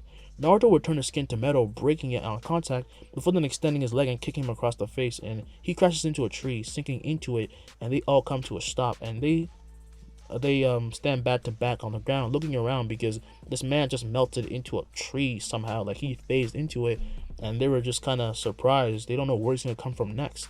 Sasuke then turned on his Sharingan, asking, "What was that jutsu?" "Me or Akamaru can't even smell him," said Kiba. Naruto, however, would then say to jump away, and hearing this, they leap forward when from below a gigantic snake would show itself before then snarling and hissing at them, but then it turns to Naruto, who would then slam his hands into the ground. So much simplicity. The snake at that moment would then explode with sharp blades from all over, causing it to start shaking and writhing in pain, throwing its blood everywhere, while Naruto would run forward and grab Sasuke and Kiba. "He's dangerous, you're gonna have to go on ahead," said Naruto. "What? No, you're not taking this fight on alone," said Kiba. "I'm not so weak that I couldn't put up a fight," said Sasuke. Akamaru barks in agreement with them, but they just really don't want to leave him alone with such an enemy, and while this puts a smile on Naruto's face, he's then hit by a wave of bloodlust, as are the others, causing them to lose focus, and Naruto would fall and they all drop to the ground. They start to see themselves relive their own deaths over and over in brutal ways, including Naruto, but gritting his teeth, he turns that into his strength and bursts with purple chakra. "Get out of here now. I'm serious, I'll catch up. He can't even hurt me." Seeing his smiling face, begrudgingly the two would overcome their fear and stand, telling him that he better follow, and with a whimper, Akamaru says the same before they then leave. "Now it's just you and me like you always wanted, right, Mr. Orochimaru?" said Naruto. Naruto was the only one who recognized the Sannin, who would then smile as he resurfaced, and he said, "Let's see if we can meet my expectations, Naruto Uzumaki." Upping his speed, he starts slamming a punch into Naruto's face after blitzing him, before then starting to just barrage him from hits all over. Naruto would say, "Ha, he still can't." His nose, however, would then burst with blood, leaving him surprised, and Orochimaru takes this chance to send him flying, but he is then grabbed by the neck, with Naruto's right hand clenching onto him, and Naruto would grow a wide smile. "You reached it!" Turning his left hand into a gigantic drill, he then spins it and launches at Orochimaru, who would barely dodge out of the way, losing his right arm in the process, and this drill would then crater into the ground. And he would then retract his left arm while launching himself at Orochimaru. By doing this, he was about to make a hand sign, when from below he's then grabbed by wooden hands that restrain him, allowing Naruto to grab the Sannin's face, and he would then freeze, and Orochimaru would say, "I'll admit it, you're incredible." Naruto, with heavy breath, finally having been hurt for real, would have this feeling of ecstasy overcome him as he pulled back his hand, however, instead of just killing Orochimaru on the spot, and he would start to stare down Orochimaru, who realizes that he could be killed by Naruto at any moment. "I'm in the palm of his hand, or I guess hands," he thinks, before then saying out loud, "Word release, huh?" "No." "Why did you attack me?" asked Naruto, and Orochimaru would say, "The heart wants what it wants." Naruto with a smile then calls him gross, asking why the hell he's here, and Orochimaru says he wants him as a partner of sorts. Hearing this, Naruto begins to encircle him, the man who had performed horrific experiments to get immortality, on children no less. "Why would I follow you? Let's both be honest, you don't belong here. It's in your best interest to follow me." Naruto, however, still thinks about it when Orochimaru then asks, "Don't you want to find out your true essence?" These words really entrance Naruto. He starts to contemplate about this, but the one thought that comes to his mind would be Sasuke and Kiba and that moment when they were apologizing to him. This moment clutters his mind, making him hesitate, before then saying, "Okay, but the moment you can't help anymore, I kill you. Got it?" With a nervous smile, the Sannin cannot believe that this is the same boy he scared a few minutes ago. Even his chakra flow has changed. He is then released from his restraints and stands up straight as Naruto walks past him, no longer smiling like usual. "I'm gonna use you for my own benefits as well. Don't misunderstand this relationship, Naruto Uzumaki," thought Orochimaru. Kiba and Sasuke, meanwhile, would have just arrived at the place they were supposed to be, and Gaara and his team were there as well. They came at the same time, but Team 7 was ignoring them. They then look back to the forest, and Kiba will start to say that he felt Naruto getting further and further away, and Sasuke will say the same. "What's wrong with you?" asked Kankuro, only to be met by the death stare of the two, and even sends a chill down Gaara's spine. "They're missing that guy," said Temari. Down below, as Naruto and Orochimaru run from tree to tree, they then sense some people coming as Orochimaru gets ready to kill them, but Naruto would say no, I'm taking care of them. Eventually, towards them jumps Uncle and a bunch of other ninja when she then sees Naruto with Orochimaru and becomes confused, horrified, and angered. Kid, what are you doing? Naruto's eyes would then narrow as he would not only reach into the deepest depths of her soul, but also grabs a hold of it before then doing the same to everyone else. They all come to a stop and fall to the ground, caught in a genjutsu, and Orochimaru would say, nice work. It's a simple genjutsu. You better keep your promise. As they run and run, they soon end up outside the village with relative ease because Konoha's security in all seriousness sucks. They didn't notice the suspicious woman who showed features alike to a snake. They're idiots. But they're not all idiots, because as they run further and further, Naruto would find himself hit in the stomach by Hiruzen's elongating adamantine staff, and he would then be sent flying, and Naruto would slam into a tree as he begins to bleed, and Hiruzen would retract the staff. Naruto, what the hell do you think you're doing? As he slides down the tree and lands, Orochimaru would then say he wants to discover his true potential, and Hiruzen would scowl, looking to Naruto, who quickly regenerates. Get out of my way, old man. Naruto, I'm well aware you feel like you don't belong here, but you've gotten friends. Don't do this. Naruto would raise his hand, however, as he smiles, saying, I just want to learn more about myself. You're really going to stop me from doing that? Hiruzen can see Naruto is determined to leave, but can't blame him, as he would then think back on all the times Naruto smiled when he should have been sad, and he says, I'm sorry I didn't pay any more attention. Naruto says it's a bit late for that, as he would then charge with his legs bulging with power, and he slams a kick into Hiruzen's face, knocking him back, only for him to then poof, as Naruto would then look back, seeing a dragon bullet being shot at him. However, he would then explode into a balloon-like form, and this would catch and throw back the attack at Hiruzen, who barely dodged to the side, causing the attack to reach and hit the gates of Konoha. This instantly alerts more shinobi, who come to see the citizens, and they would be screaming in pain due to the rubble from the attack hitting them, and this would spread. Running to the destroyed area would be Iruka, accompanied by Kakashi. Orochimaru asked Iruka. Kakashi says probably. I definitely sense the third over there, but what about the other source? As he asks this to Iruka, he says he'd rather not think about it, because if it's really him, then I truly have failed as a teacher, he would say. They then come to a devastated area and start to help. Luckily, only about 5 people were hurt, and they're treatable, but that isn't to say that they're not in extreme amounts of pain. Meanwhile, outside, Orochimaru watches as Naruto and Hiruzen trade blows using jutsu and their physical prowess. Charging towards him, Naruto would turn his entire arm gigantic, Hiruzen makes a giant earth wall, only to be busted through by Naruto, and he's then met by a punch to the stomach by Enma as he tries to charge forward. Boy, calm yourself. Naruto, despite being hurt, however, because Hiruzen and Enma can actually hurt his soul, would laugh as Enma's hands would then be ripped apart by a blaze that erupted from Naruto, leaving him horrified, and Naruto would then retract them before then doing a hand sign, and he would summon 100 clones that would pop up and surround them. As they laugh, Hiruzen realized that he was dead. If even one clone touches him or Enma, they're done for, and Enma realizes it as well. Well then, said Orochimaru, as he then slowly left from behind Hiruzen as a snake and bit him on the neck. What are you doing? Yells Naruto as he runs past Hiruzen, grabbing Orochimaru as a snake, and he cancels the clones before then throwing him to the ground. Right as the snake hits the ground, it sinks into before then resurfacing as Orochimaru, who would then say, I'm finishing the job. As Hiruzen feels the toxin of Orochimaru spread through him, Enma would then be unsummoned as he begins to fall, only to be caught by Naruto, who starts to heal him. But despite this, he started to lose consciousness, however, and in the background he heard screams of shinobi, and he would ask, please, don't do this. Naruto only responds with a smile, however, as Hiruzen's eyes then fall, and everything just goes dark. As if no time had passed, however, Hiruzen would open his eyes, and he quickly sits up, finding himself in a hospital, but he is grabbed by Danzo, who says to calm down. Looking around, Hiruzen saw Kakashi, Kurenai, Asuma, Guy, Ebisu, and Iruka were present, and Hiruzen would say, he left? Danzo nods. The leaf has lost the fox. No, we lost Naruto. Danzo says, we lost the vital part of what keeps us safe. You cannot keep defending that child right now. Hiruzen doesn't know what to say to that, but asks Kakashi if everyone knows about all of this, and he would nod. It's been about a day, sir. We halted the preliminaries of the exams. As you should, said Hiruzen. Okay. Can I have a moment? Danzo says that they will talk later, and he turns and leaves, as do the others, and Hiruzen will be left to wallow in self-pity as tears begin to fall. For the first time in years, Hiruzen as an old man would cry. As soon as he passed out back then, Naruto and Orochimaru fled, and news spread of the Jinchuriki leaving the village, and it was horrifying when they heard who he left with. They finally saw it, proof that he was never on their side. They started hating him even more, but then, why did Naruto return Hiruzen in perfect condition? Didn't even know what to make of it. What did Naruto want? What was his goal? Wasn't he always waiting to destroy them? Then why did he save their Kage?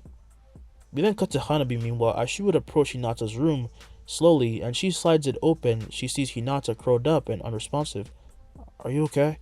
Hinata stays unresponsive, however, as Hanabi would then get closer and closer as she would slowly lift the blankets to see that she had fallen asleep while crying. Seeing this hurts the little sister, who could not believe this is all happening because Naruto was the one that Hinata used to move forward, and now he's gone. Walking out to the streets, meanwhile, Iruka would be in deep thought when he then heard the following. Finally, the little demon's out of her hair. Right? The fact that he became a ninja at all was already crazy, and now look what he did. I'm glad he's gone. Iruka, hearing this, would clench his fist in anger, but holds himself back because he cannot hurt a villager, but he also cannot believe how ignorant they are. Not only was Naruto the only thing keeping us safe, but he just wanted to be understood and understand you. So why? He thought. As for the boy in question, he had already reached Orochimaru's base and had been put in his own room, lit up by a single candle, and as he lays in his bed, he'll be looking up at the ceiling and thought, I wonder if anybody's missing me. Not likely, says Kabuto, as he would then enter the room and say that Orochimaru called for him, and Naruto would then sit up saying, don't just come in here like that. Kabuto says, sure kid, just, however, instantly Naruto will be in front of him as he points the paws of a tiger at his throat. Don't ever do that again. Got it? What the hell? I thought he just always smiled and brushed everything off. Was it all an act? Thought Kabuto. But despite these thoughts, he would apologize and Naruto would return to normal and return his arm to normal before then starting to smile. Alright then, lead the way. Kabuto would nod and head out to the halls with Naruto following, and even Naruto didn't know where that came from. In that moment, however, he realized that the stares were gone. The judgment from everyone constantly looking at him was just gone. Was I always like this? He thought. The fact that he was already changing made him think that this was actually a good idea though. Hopefully we meet again. I hope you noticed my gift, thought Naruto. As he says these words, we return to Konoha as Kiba will be running with Akamura at his side. He and his dog would soon reach the Uchiha compound and run to Sasuke's scent, and when they find his house, Kiba would then bang on the door. Sasuke! Sasuke, hurry up! When Sasuke finally opens the door, he would then ask, what? Kiba then turns and lets down his hoodie as he would show a mark on his neck. A swirl, like the one that Naruto always had on. And look! As he focuses, the mark would invert itself into him, and Kiba would then turn around, showing his body was bulging in the same way that it was before when Naruto helped him and Sasuke. How is that? Wait, look and see if I have one, asked Sasuke. He turns and shows Kiba, who after returning to normal would then say he does have one on his neck, and Sasuke would say, it must have been when he grabbed us. What do you think this means? Asked Kiba. Maybe he's not entirely gone, says Sasuke. Kiba then says that's what he was hoping he would be thinking as well, because he was thinking that, honestly, I don't know much about him, but that's because I never gave him a chance. I want to give him a chance at least, says Sasuke. We then have a flashback to a 8-year-old Sasuke, who as he walks to the Uchiha compound, is then tapped by Naruto on the shoulder, and as he turns, however, Naruto would say over here, and he turns to see him on the other side. You okay? Asked Naruto. You ask me that every time. Leave me alone, Naruto. Harsh? Anyway, want to train together? I wanted to show you my new move. No. He then went on ahead, leaving Naruto disappointed, but as he leaves, Naruto would then yell for him again, causing him to be enraged, as he then turned, only to see Naruto with a warm smile. Stay safe, okay? The flashback then ends as Sasuke comes to, and he says that for once, he had to be the one to comfort him. A day would then come to pass with the Sand siblings meanwhile heading home, and the exams have been stopped entirely. Eventually, they stopped because night was falling, so they lit a fire in a forest and warmed up by it. When Gaara would say, that guy with the yellow hair and marks. Oh yeah, apparently he betrayed the village, said Temari. He was like the nine-tailed fox, you know, said Kankuro, and this comes as a surprise to Gaara, but then again, people like them sometimes don't feel like they belong. It's a shame, he was kinda cute, said Temari. Seriously, said Kankuro. What? Time skip, 2 years. In all the years that Naruto was gone, the people truly realized how much they need him, as it gets much easier for Rogue Ninja to come and attack them. It wasn't because they weren't aware that the Leaf Shinobi were strong, but just losing their Jinchuriki would kind of discredit them. Hiruzen would soon call for a Kage Summit, at which he discusses bringing back Naruto, and the other nations agree to help, and this summit was also made to discuss the appearance of the Akatsuki, who had already taken two tails, and the two tails and the four tails. Because of this summit, Naruto becomes a much wanted rogue ninja, and he fends off people who come at him in the most brutal way. He turned them to transfigured creatures who die on their own after a while, or he makes them fight their own allies. But it was clear that while Naruto was kind of hostile, he wasn't hostile towards the Leaf. He just didn't want to return to it. But if people got sent at him, he did not hesitate to destroy them at all. In the meantime, Kiba and Sasuke grew stronger. At first, it was suspicious that Naruto left them such a thing, such a power, but nothing else was wrong with them, so it allowed them to push themselves further. Sasuke gains it to Tomoe and learns the Chidori. Kiba just gets like more enhanced physically, like he's a beast. In front of Naruto, if he ever fights Naruto, he will look like a little baby, but everyone else falls at his strength. That's how strong he is. Even Kage level people cannot handle him. And of course, Sasuke has not given up on his revenge. He's been like working hard, developing his lightning jutsu. He learned a bit from Kakashi. He's still like chasing leads about Itachi and stuff like that. So he's still on that path. But he just wants to get Naruto back as well. Soon the Akatsuki then set sights on the sand. They capture Gaara and attempts to move on with their plan, and as such, the new Team 7, which was now just Kakashi, Kiba, and Sasuke, are sent to help. 3 days had passed since their departure, and we find Gaara being sucked of chakra by the ghetto statue, while Deidara watches bored alongside with Sasori. And Deidara would say, "Why the hell do we have to be here? Maybe if you shut your trap, it'd make this more enjoyable," says Sasori. "I'd rather be fighting the fox," said Deidara. "As fellow artists, we must reconvene." I don't remember calling myself that. As these words are heard, the two then turn back as the seal is then blown away by a giant fist, allowing them to see Naruto, whose hair was not long enough to reach his shoulders but was tied up. His feet then grow a hole that released blasts of chakra, propelling him forward as his gigantic fist stayed back before he then flinged it towards the two, like how Luffy uses his Gum Gum Gatling or like his Giganta Elephant and stuff like that. And as the giant fist nears them, they have no choice but to block, or the extraction process will be ruined. Sasori, using his puppet, catches the fist, actually a bunch of his puppets, but they barely hold it off, and the arm will then explode to nothing but flesh, allowing Naruto to close in while they're kind of distracted by everything and they're blinded, and he would touch them. "He got us," they both think, as their noses would burst with blood, and Naruto would land behind them, with all his flesh then freezing mid-air, and starting to come back and merge with them. "Hey Gaara, we never did have that fight," says Naruto. With a laugh, he walks up and touches Gaara's stomach, and his hand would explode with pure purple chakra that cuts off the chakra extraction. At that very moment, Gaara's body composition changes to one that does not need Shikaku to survive, but can also contain him better. Naruto detaches their two souls from each other while also keeping them dependent and not dependent at the same time. If Gaara were to lose Shikaku, he wouldn't really die. He would still be fine. He falls to the ground after this, and Naruto would say, "Alright, for you two." He turns and sees Deidara and Sasori as he begins to make some hand signs before then slamming both his hands into the ground, and the seal would show and poof out a scroll, and Naruto rolls out, and it would be blank. Idle Transfiguration, Corpse Puppet Seal. The two Akatsuki members would wail and scream as they're beginning to be warped into the parchment until they are inscribed in it, and the scroll then rolls itself back up, and Naruto says, "You're the first victim." Well, AIDS, whatever, this actually worked. Nice. Naruto Uzumaki. Naruto, sensing a powerful soul, turns seeing the holograms of the six pains pop up, and he smiles as he stands picking up a scroll, and the main pain would say, or should I say, Necromancer. Just Naruto is fine. You are aware of what interfering with their plans means, right? You can have the Rinnegan or be God himself. I'm gonna do what I want. I want to find out my true essence. You aren't gonna stop me, says Naruto. And you're willing to die because of this? Asks Pain.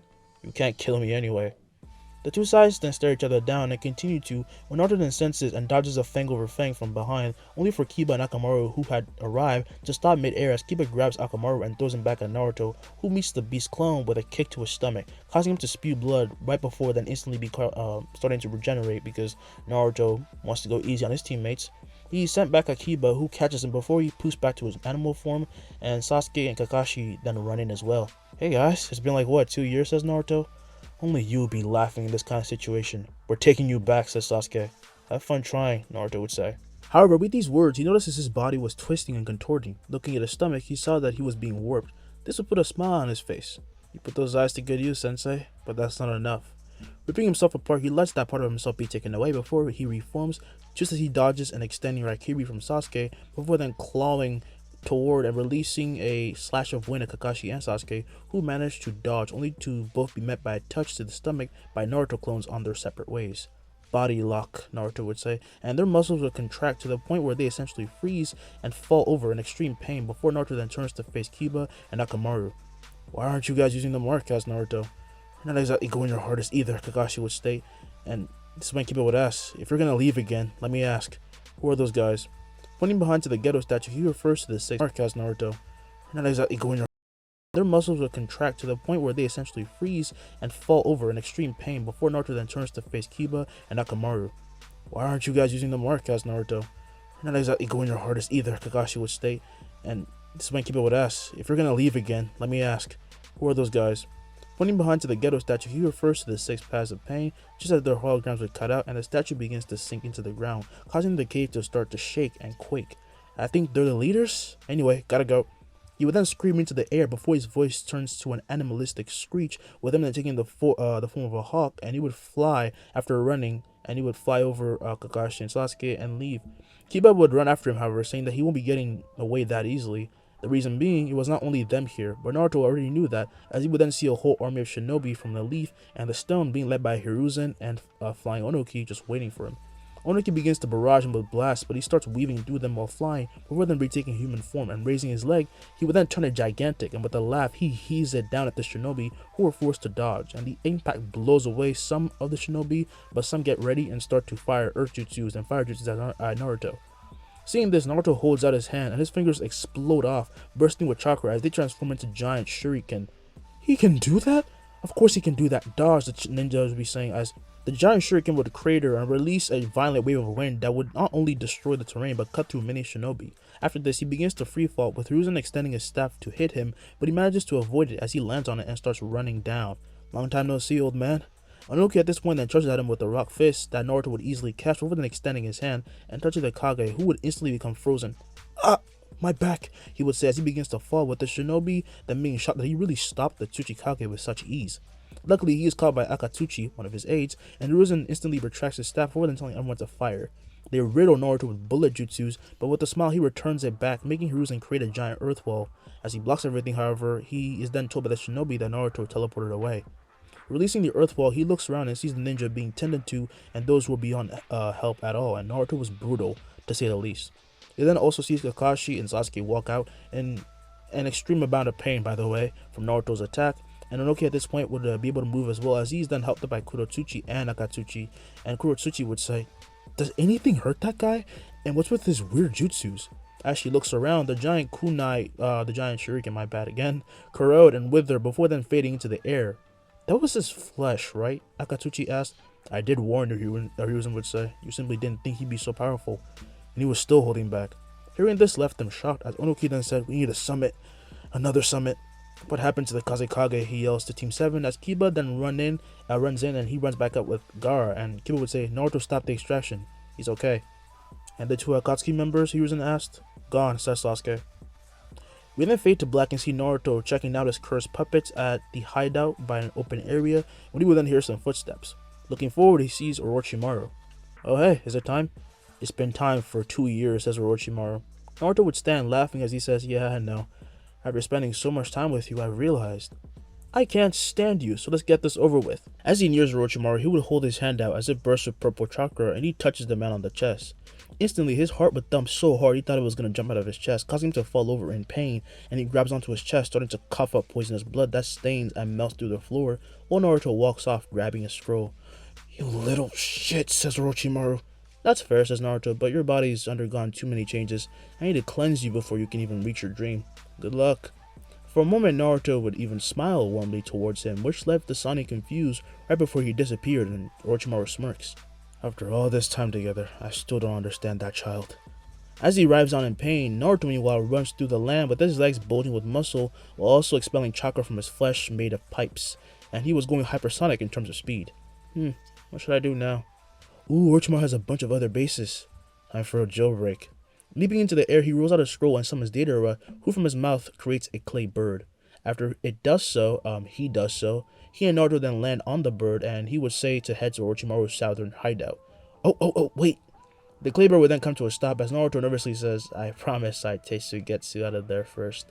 With a sigh, the Deidara corpse would then turn the bird back, and they head back into the base unnoticed as Naruto enters the room keeping the waterman Suigetsu. Slowly, he reaches the glass tube and proceeds to then break it with a punch, completely drowning all the equipment around in water, and electricity would spark and ripple out, shocking Naruto, who was completely unhurt. "Sorry it took so long," said Naruto, and Suigetsu, as he hangs his head, soon raises it. He says, "How the hell are you still smiling about all of this? Talk later. Now we gotta leave. I know what I'm gonna do."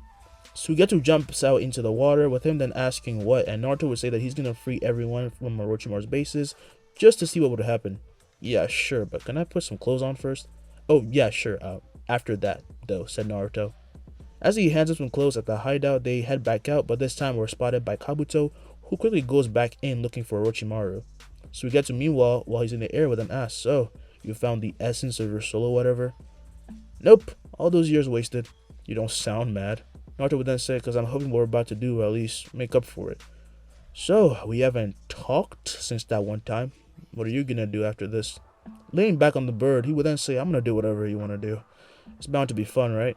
Naruto, hearing this, smiles as he then says, "Okay, first stop, Land of Waves. Maybe you can get a peek at Zabuza." He then has Dataro increase speed, and they pierce through the sky while using the chakra to hang on, and it takes them 2 days to arrive. During this, Akatsuki stays on the move, and they take out the 6 tails, 5 tails, and the 6 passive pain get themselves to get the 3 tails Isobu. Meanwhile, Naruto and Suigetsu arrive on the fated island and enter as they begin to walk its corridors when they start to hear mumbling and find the cells holding the people. "There you are," said Naruto, and his voice would alert all the men who, after seeing him, don't really know what to feel, but one has enough courage to ask him why he's here out of all of them. Grabbing onto the bars of the man's cell, Naruto would then rip it off with ease, leaving them baffled as he says, "I'm freeing you. Orochimaru is done with the experimenting business." "Wait, you killed Orochimaru?" "No, but I gave him what he wanted, so he's never going to bother you again. So let's get you fixed up." Walking into the cell, he touches them on the head, and they instantly start to regenerate, and Naruto tells Suigetsu to free the others. When Naruto comes back out, Suigetsu would have already done so, and the people healed by Naruto start to leak the strange goop, with their bodies starting to feel much lighter and healthier. "Damn, that stinks. That snake's got some weird fetishes," says Suigetsu. "So, how do you feel?" asks Naruto, and they begin to stand and cry. They break down. They no longer feel the effects of the experiments, and the other prisoners seeing this say they will join him. The healed prisoners walk out and start to bow to Naruto, saying that they would serve him for life, as, well, they didn't know how to pay him back. Not only did he heal them, but he also cleared their minds of the horror that was tormenting them. So we get to at this point looks to Naruto, who seems to have reached a sort of realization, and Naruto would then look to him. "This is it. I found my essence. Freedom!" Chanting along with him, the prisoners would roar as Naruto is then reminded of that one time at Inari's village, and it's almost funny how stupid he's been. His true purpose was to free all those bound by whatever they didn't want to be bound by, and as he heals the others, he proceeds to make a clone that follows Suigetsu, and he would then rip off the bars, and the clone would heal them, while he kept heading to whatever cell they had to. They just kept going down. The real Naruto takes out the people, and they go outside and they gather up and stuff like that. However, as the clone and Suigetsu reach the last batch of people, they then meet Kimimaro and Karin, who are ready for a fight. Well, Kimimaro is. "Of course it was you," said Karin. "How do you know me?" asked Naruto. "The hands of death on the body of a smiling psycho. It fits you perfectly well," said Karin. Kimimaro would then say, "Are you aware that you are messing with Lord Orochimaru?" "That snake's done," says Suigetsu, cutting him off. "Apparently he doesn't need vessels anymore. Calm down, but can we meet Jugo?" Kimimaro then calms himself, asking them to explain everything from the beginning, and Naruto would do so. When he's finished, Kimimaro would then smile. "He has done it. I cannot be more happy. But you don't know if we're lying or not," Naruto said. "I can only trust that my savior will survive the process, and after everything he's been through, this much is nothing." Naruto says good to know, and he walks past them, running down the hall. "Jugo is around here, right?" He comes to a stop and turns a corner to see a singular room, much more fortified than the others. As we get to Karin and Kimimaro arrive, and they ask if he's really going to do this. "He's been a bit more unstable lately," says Kimimaro. "Yeah, that's not really going to make a difference," said Naruto, as he would then walk up and he would grab the door as he rips it off his hinges, and inside he sees Jugo, who would have his head hanging while muttering to himself. Naruto steps in, with the three of them feeling worried, but Naruto doesn't even flinch. "Want to be cured?" asks Naruto.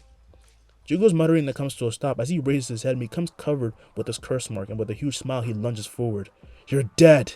Transforming his arm, he slams a punch into Naruto, whose legs dig into the ground, with him tanking the blow, and a shockwave slightly blows back the others.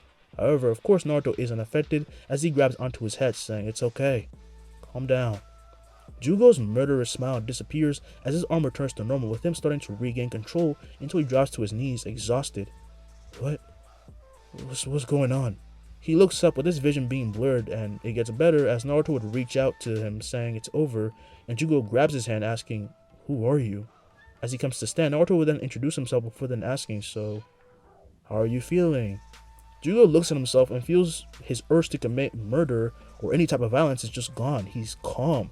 He's never had this much peace, and this brings tears to his eyes while he starts to smile. Words cannot express how he feels, so he simply revels in the freedom from his tormented mind, and the three watch on surprised. He completely changed his constitution of chakra, said Karin, but there's something more. Don't think about it too much, said Naruto. You're gonna ruin the moment. Let's get you some clothes, okay, buddy? Jugo would then nod as he's led out, and Kimimaro would then support him because he's still very weak at the moment. And Naruto also tells him about the breakout and everything, and Jugo would say, I don't care. I just want to get out of here. We will, said Naruto. Meanwhile, back in the Leaf, Tsunade, who had been found by Jiraiya, is asked something important by Hiruzen. Hell no, how would I become a Hokage, she'd answer, as Jiraiya would then ask, are you going to at least hear him out? It's temporary, says Hiruzen, but we all know I am nearing my end. Someone needs to take over. If it's not going to be you, Jiraiya will do it. Jiraiya, however, objects as well, to which Tsunade says his journey doesn't even have a reason. Why don't you just take the role, having too much fun doing business? Naruto was supposed to be on that journey, said Jiraiya. This brings everyone to a silence as she then says she's sorry, but right now, the Leaf needs you, not a degenerate gambler like me. You have to face reality and realize that kid ain't coming back. He was dealt a bad hand and doesn't want to come back. What a surprise. As she goes to leave, Hiruzen says to at least listen more, but she says no and leaves, and Hiruzen will then say, look, you could continue to go back on your journey, but Minato would not want this. And that's why I should go look for Naruto myself, said Jiraiya. You were too late. So was I. Naruto has chosen his path, but thus far he hasn't done anything outrageous yet, just defend himself. However, Tsunade barges in at this moment, surprising them both, as she'd say, that kid's creating an army. Hearing this, they're horrified. What for? Why would all of a sudden would he make an army? But Jiraiya, also hearing this, realized that if he became Hokage, he would have more authority, and he just cannot watch his sensei chip away at his own life and mind. I'll take it. The job. Thank you, says Hiruzen. Along with the Akatsuki, now we have to deal with all of this. We need more help than ever. With this, the coronation of Jiraiya gets put underway quite fast as the monitoring of Naruto continues. Going from base to base, he gathers more and more followers freed by him until they come to a stop at one island and decide to make it their own base. Instantly, because he is now Hokage, Jiraiya is taken to the summit and all the Kage, including Gaara, would gather and they begin to talk. That kid again, what's he done now? Asked Onoki. He apparently is building an army. It could just be a misunderstanding, says Jiraiya. A will then say, oh please, I'm tired of that little brat. Let's just find and ambush him. Clearly you've never fought him. News says that even our own Tsuchikage was stopped by him, says Mei. As they look to the old man with embarrassment, he will then say, it's true. I don't get that kid. He could have blown me up to Kingdom Come, but just froze me. Gaara then says, I think we should bring him in. Looking to him, Mifune will then ask why he thinks that is. You were the only Kage who has been unresponsive to these meetings, so it's hard to understand where you're coming from. Gaara will then say, Naruto saved me. I even slept well for the first time in years. I'm sorry, but that's not enough reason, says Mei. And we checked the seal, says Gaara. He fundamentally changed this, so as I am now, I could hold the whole Ichibi with no problem at all. This leaves him shocked, but if it's Naruto, we could definitely do something like that because his whole thing is that he has no specific skill set, and Jiraiya would say we should invite him to the summit. What's the harm? As long as no one gets hostile, he might be willing to listen. And he looks to A, who would then say Jiraiya barely has room to talk. Not only are you a lazy sage, but you brought 2 kids as your guards. He points to Kiba and Sasuke who are present, with Kiba getting pissed off, but Jiraiya would then say that in terms of talent, they're by far one of the strongest ninja in the Leaf, and they have closest connection to Naruto. Before leaving, he gave them each a mark. Each of them significantly rose their power. Show them. With a nod, Sasuke would then activate his Sharingan, but this time a swirling mark grows all over his body, and Kiba has the same effect with the mark then growing all over him as well, and they both explode with huge amounts of chakra. That's new, says Onoki. We just learned about these forms yesterday. Even Kakashi-sensei has one now. We found out after we got home, said Kiba. Their chakra then calms itself as the Kage would then realize that these kids are definitely at their level, their Kage level, but now the copycat ninja also had one of these. It kind of makes it very impressive. And Ao, using his Byakugan, would then check their constitution and find that they have been changed drastically. And he also looks at Gaara saying the same. Incredible, it's as if they've evolved or something. It's really that amazing, asks A. Ao would then cover back up his eye, and he nods as Mifune would then ask, all in favor of trying to bring him in? Mei raises her hand as does Jiraiya, Gaara, and Onoki, but A is still thinking about it when they then hear, I'd love if you brought him here. As they look above, they see a masked man who will lure them into battle, with the Raikage then blitzing him with immense speed. However, as he punches him, he phases through his body, leaving them all surprised, as when A lands, he looks back at the man who comes to land. I didn't come here to fight, just to make a declaration. Besides, you're not gonna be able to touch me. Alright then, state your intentions, says Jiraiya.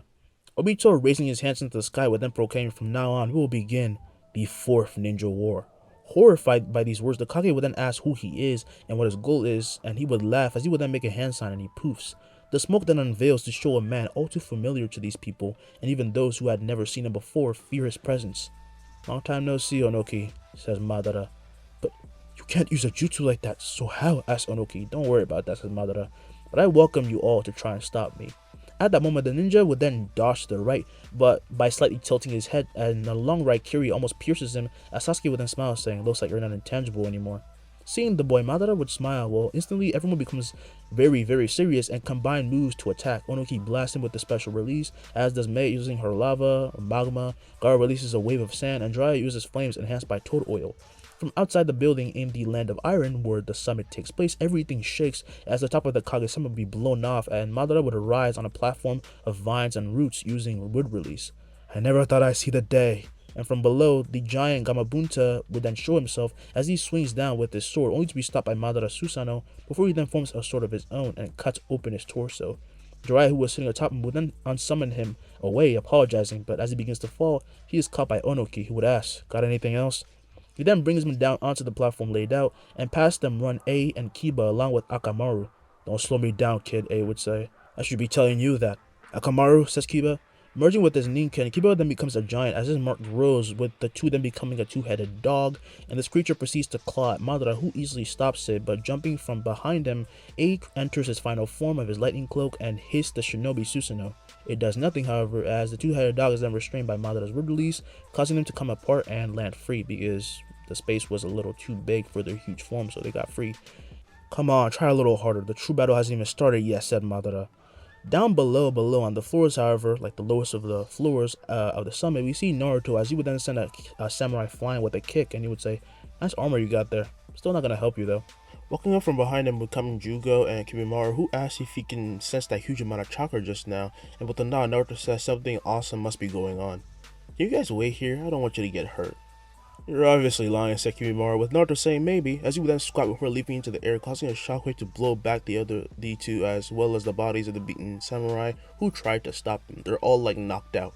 As he reaches the ceiling, Naruto would then bust through with a punch, and quickly he reaches the meeting room, as he would then come to see Mifune, Gaara, Mei, and other attendants trying to fight off Madara clones. When they see him appear, they're surprised, and Naruto would then land as he would make shadow clones that blitz and slam their fists into the Madara clones, and they are ripped apart before poofing to nothing.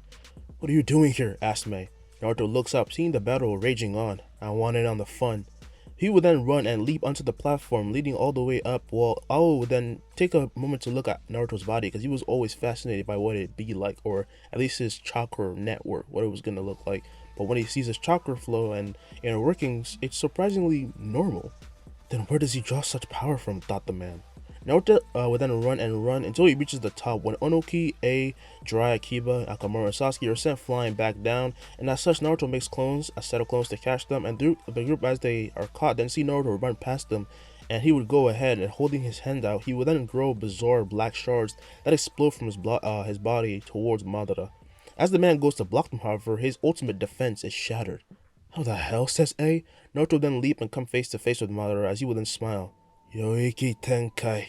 Naruto explodes with a dark energy that then forms a sphere, and only he and Madara are inside it, as Madara comes to see nothing but darkness. What is this? He yells.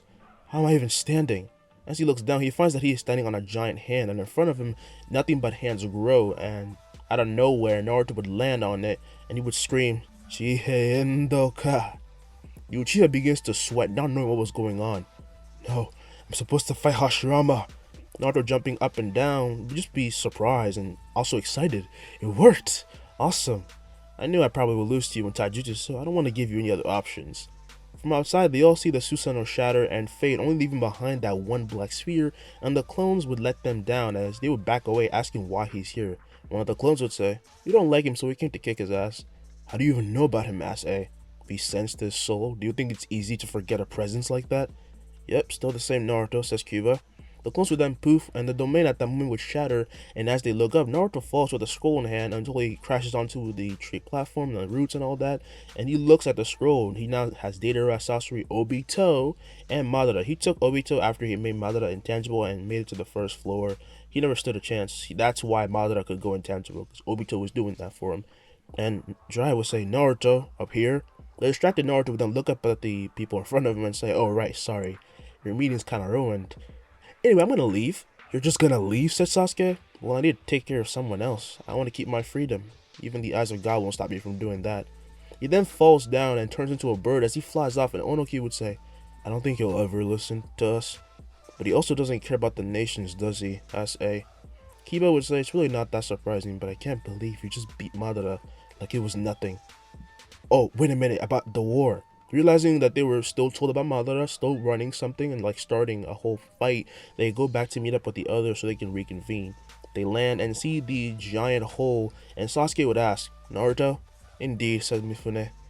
So what happened to Madara? Asked Chojuro. Jiraiya takes a seat saying Naruto defeated him. Kurotsuchi would say, that fast? It hasn't even been 2 minutes since he arrived. Where's his body? Asked the samurai. And Kiba would say he might have blown it to pieces. He used some weird ninjutsu.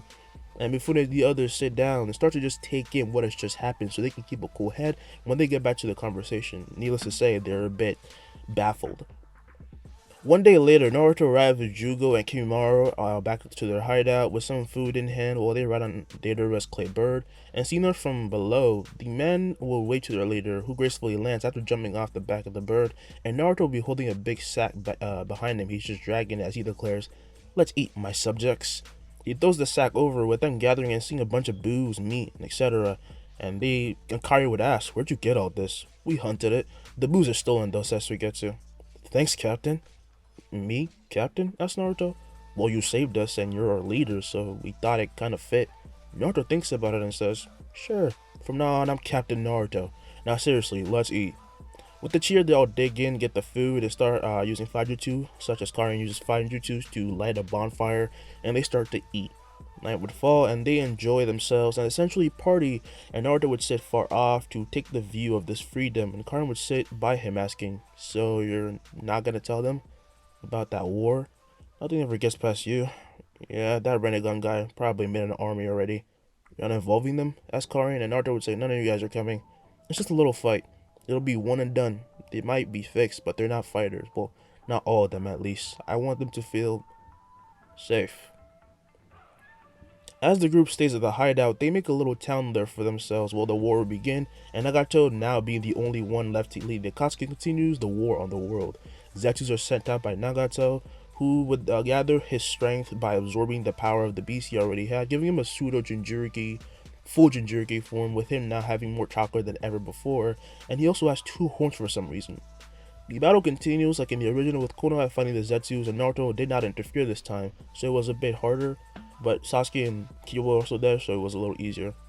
On the 3rd day of the war, Sasuke, however, had gotten a message and headed to a specific place. When he arrived, he saw an abandoned building, and he was in the land of lightning, and wondered who called him here and why. But as he walked forward, he soon came to find Kisame, the human-tailed beast, and one thought ran in his mind. Where's Itachi? You know him, don't you? Kisame is impressed he deduced this, saying, you can step in. It's been a while since you've met him, right? With his suspicions being confirmed, he body flickered past the man as he would run and bust through the wall of the building until he saw Itachi sitting down. You've arrived, said the brother, as Sasuke would activate his mark, and instantly Itachi is lit ablaze by a black flame, leaving him shocked when he sees Sasuke's Mangekyo in his right eye. But he puts out the flames and dodges out of the way, as Sasuke would shatter his chair, this stone chair to nothing, and he instantly makes a clone that begins to barrage Itachi with punches and kicks. He's gotten strong. Really strong, thought Itachi, as he would then be punched across the face, but he countered with a kick to the clone, and it would poof. However, the real Sasuke then forms a Raikiri and runs at him, as from outside an explosion goes off. Leaping from the dust cloud, Itachi forms and throws a giant fireball at Sasuke, who meets it with the same attack, and the jutsus cancel each other out, and the two come to land on the rooftop, as Sasuke will then direct all his hate at Itachi once again. You know, for all these years, I've been prepared this one jutsu, and now I can finally unleash it on you. You even learn how to use the flames. What a miraculous mark, said Itachi, with Sasuke then proceeding to grow his mark even more, and Itachi charges at Sasuke, and Sasuke would do the same. They meet in the middle with a burst of chakra pushing them back, and weaving his hands together, Itachi fires some wind bullets at Sasuke, who runs avoiding them while he keeps his eyes on his brother. But the wind bullets trail after him, so he charges right at Itachi, who throws a shuriken at him. He ducks down and engages for a fight, but he feels something and ducks down again, dodging the two shuriken he thought he had already dodged before. However, the shuriken would then poof to Itachi's as they both grab and punch him in the stomach before the real Itachi goes to axe kick him in the head. Before he can, however, Sasuke poofs to a log as the log would then be crushed beneath the man's feet, and another Sasuke grabs him from behind as he is strangled, making his other clones poof due to his low concentration. Sasuke would say, "That's right, stay right there and die." Towards Itachi, a raging dragon form made out entirely of lightning as it would strike him, and he would scream in pain before then forming a Susanoo to defend himself, and it works. Sasuke appears a few feet away and sees this massive chakra as Itachi would say, "I'll admit it, you're strong. But without these eyes, you're nothing in front of me." Sasuke's curse mark would grow and rampage throughout his body as he would blitz Itachi, appearing right in front of him while he forms an Amaterasu flame at his hand.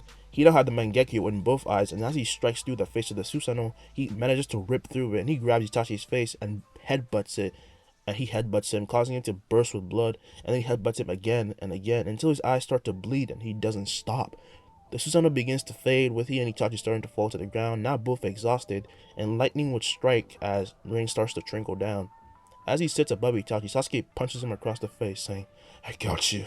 I finally got you."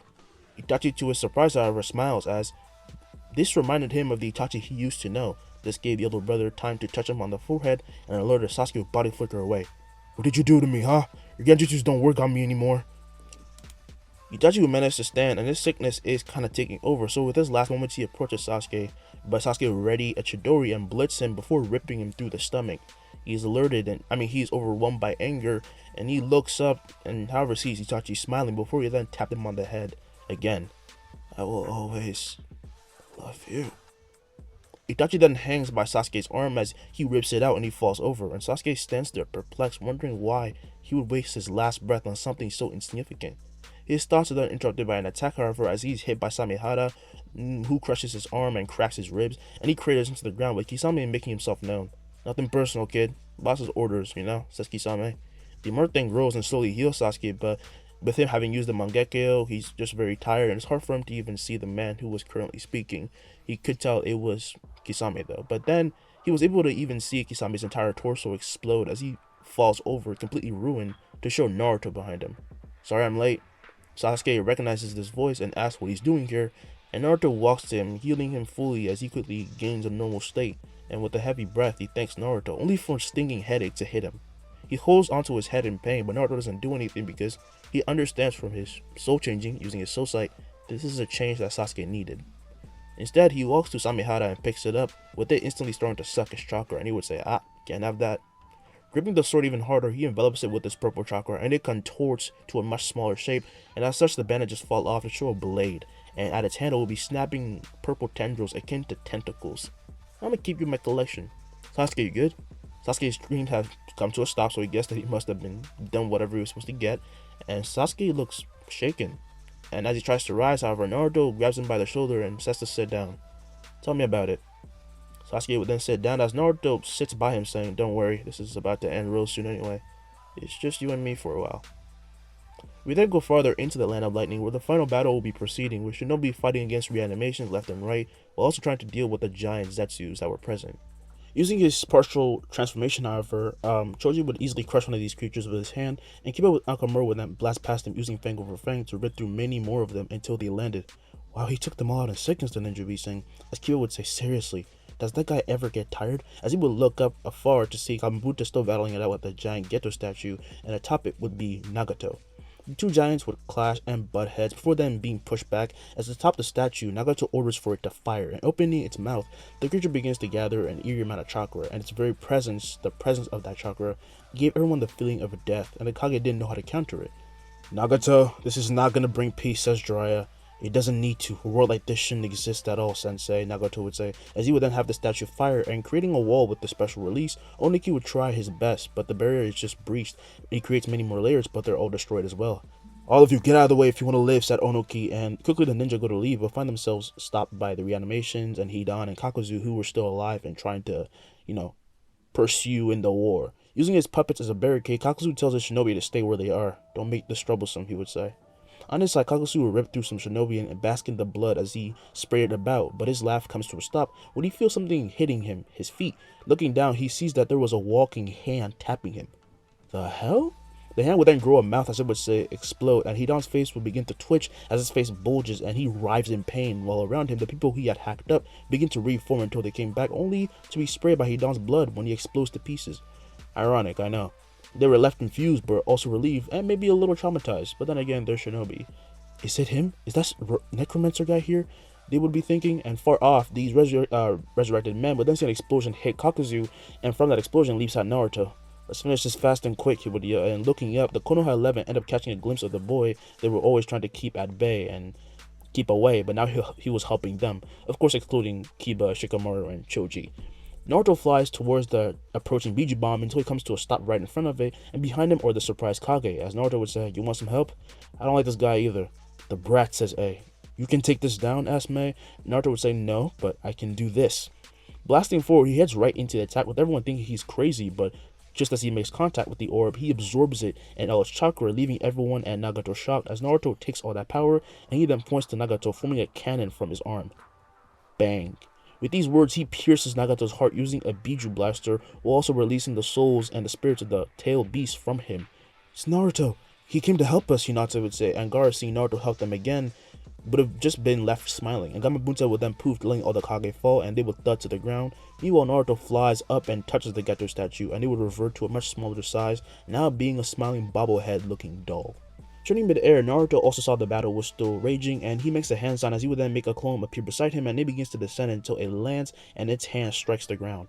A huge seal would surround the entire field, putting everyone on guard, but then they noticed that the reanimations were leaving, their souls were rising into the sky, and quite miraculous and blinding light. It was pretty beautiful. Even the Zetsus were being dispatched, with each of them exploding and turning to trees after their droppings hit the ground. And the real Naruto slowly lands, and as he lands, he is instantly tackled by Hinata, who would yell, "Why'd you leave, you idiot?"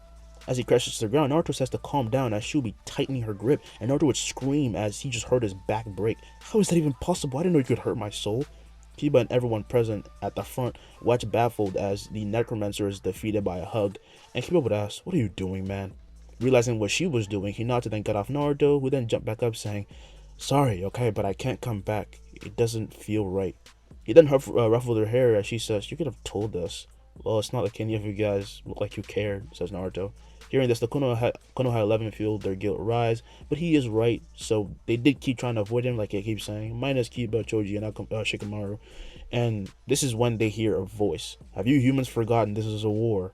Hearing these new voices, the entire shinobi army looks up to see Shokaku, the first tails, Matatabi, the second tails, Isobu, the three tails, Sangoku, the four tails, Kokuo, the five, and Saiken, the six tails. "Did the beast just talk?" asked A. "I swear I'm gonna stomp these bastards," says Shukaku. Matatabi, however, stops him as she walks closer and closer, getting everyone on guard, and she lowers her head to Naruto. "Is this your real body, child?" she would ask. "Well, it is and isn't at the same time. I split myself in two so I could come here. I'm weaker than I should be." He was missing some strength, then how the hell did he do all that, thought the army. Matatabi then got closer, sensing and sniffing out Naruto's chakra, and she proceeds to tap him using her nose. Instantly, Naruto's eyes widen as he would then enter a new world, and now he stands in a boundless space with all the tail beasts surrounding him. "Awesome. Wow, you're the Nine Tails." "My name is Kurama, brat." Naruto would then apologize, asking what was going on. The Biju would say that he has the chakra similar to the person who gave them life, the god of all shinobi, the sage Hagoromo. "For that reason, we're willing to make a truce with you." "I actually quite like Mahito," said Yuki. "Then why are you talking to me?" asked Naruto. "These idiots want to use you to find a way to balance things out with these stupid humans," said Kurama. "The hell you say?" Shukaku would scream, as Kurama would then say, "Go cry about it then," and he would then only make the One Tails even more angered, and Yuki would have to calm him down as he tells Kurama that he shouldn't have to be so insolent right now. "So, what do you say, kid?" asked Chome. Naruto would say, "Sure, I don't like being bound by anything either." "And that's why you ran like a reckless idiot," says Kurama.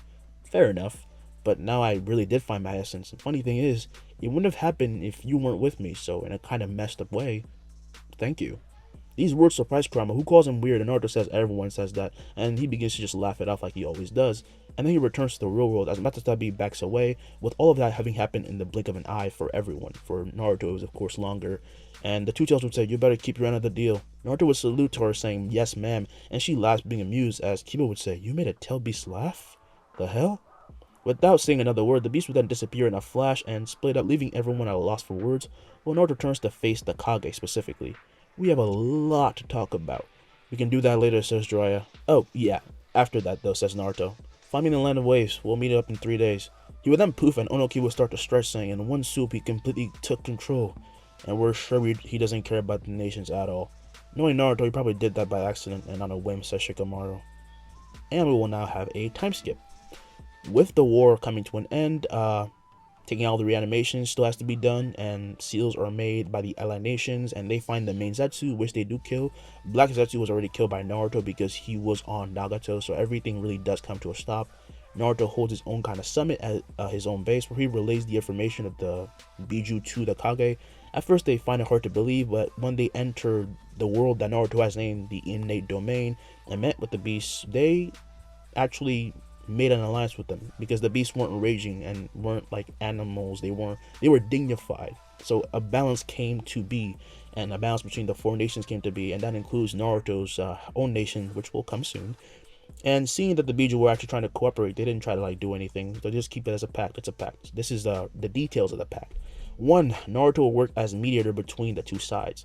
2. They will have to choose who they wish to inhabit themselves, and that child will be helped to adjust to their power with the help of Naruto, because he's the only one that can manufacture the seals to adjust people that way, like he did with Gaara.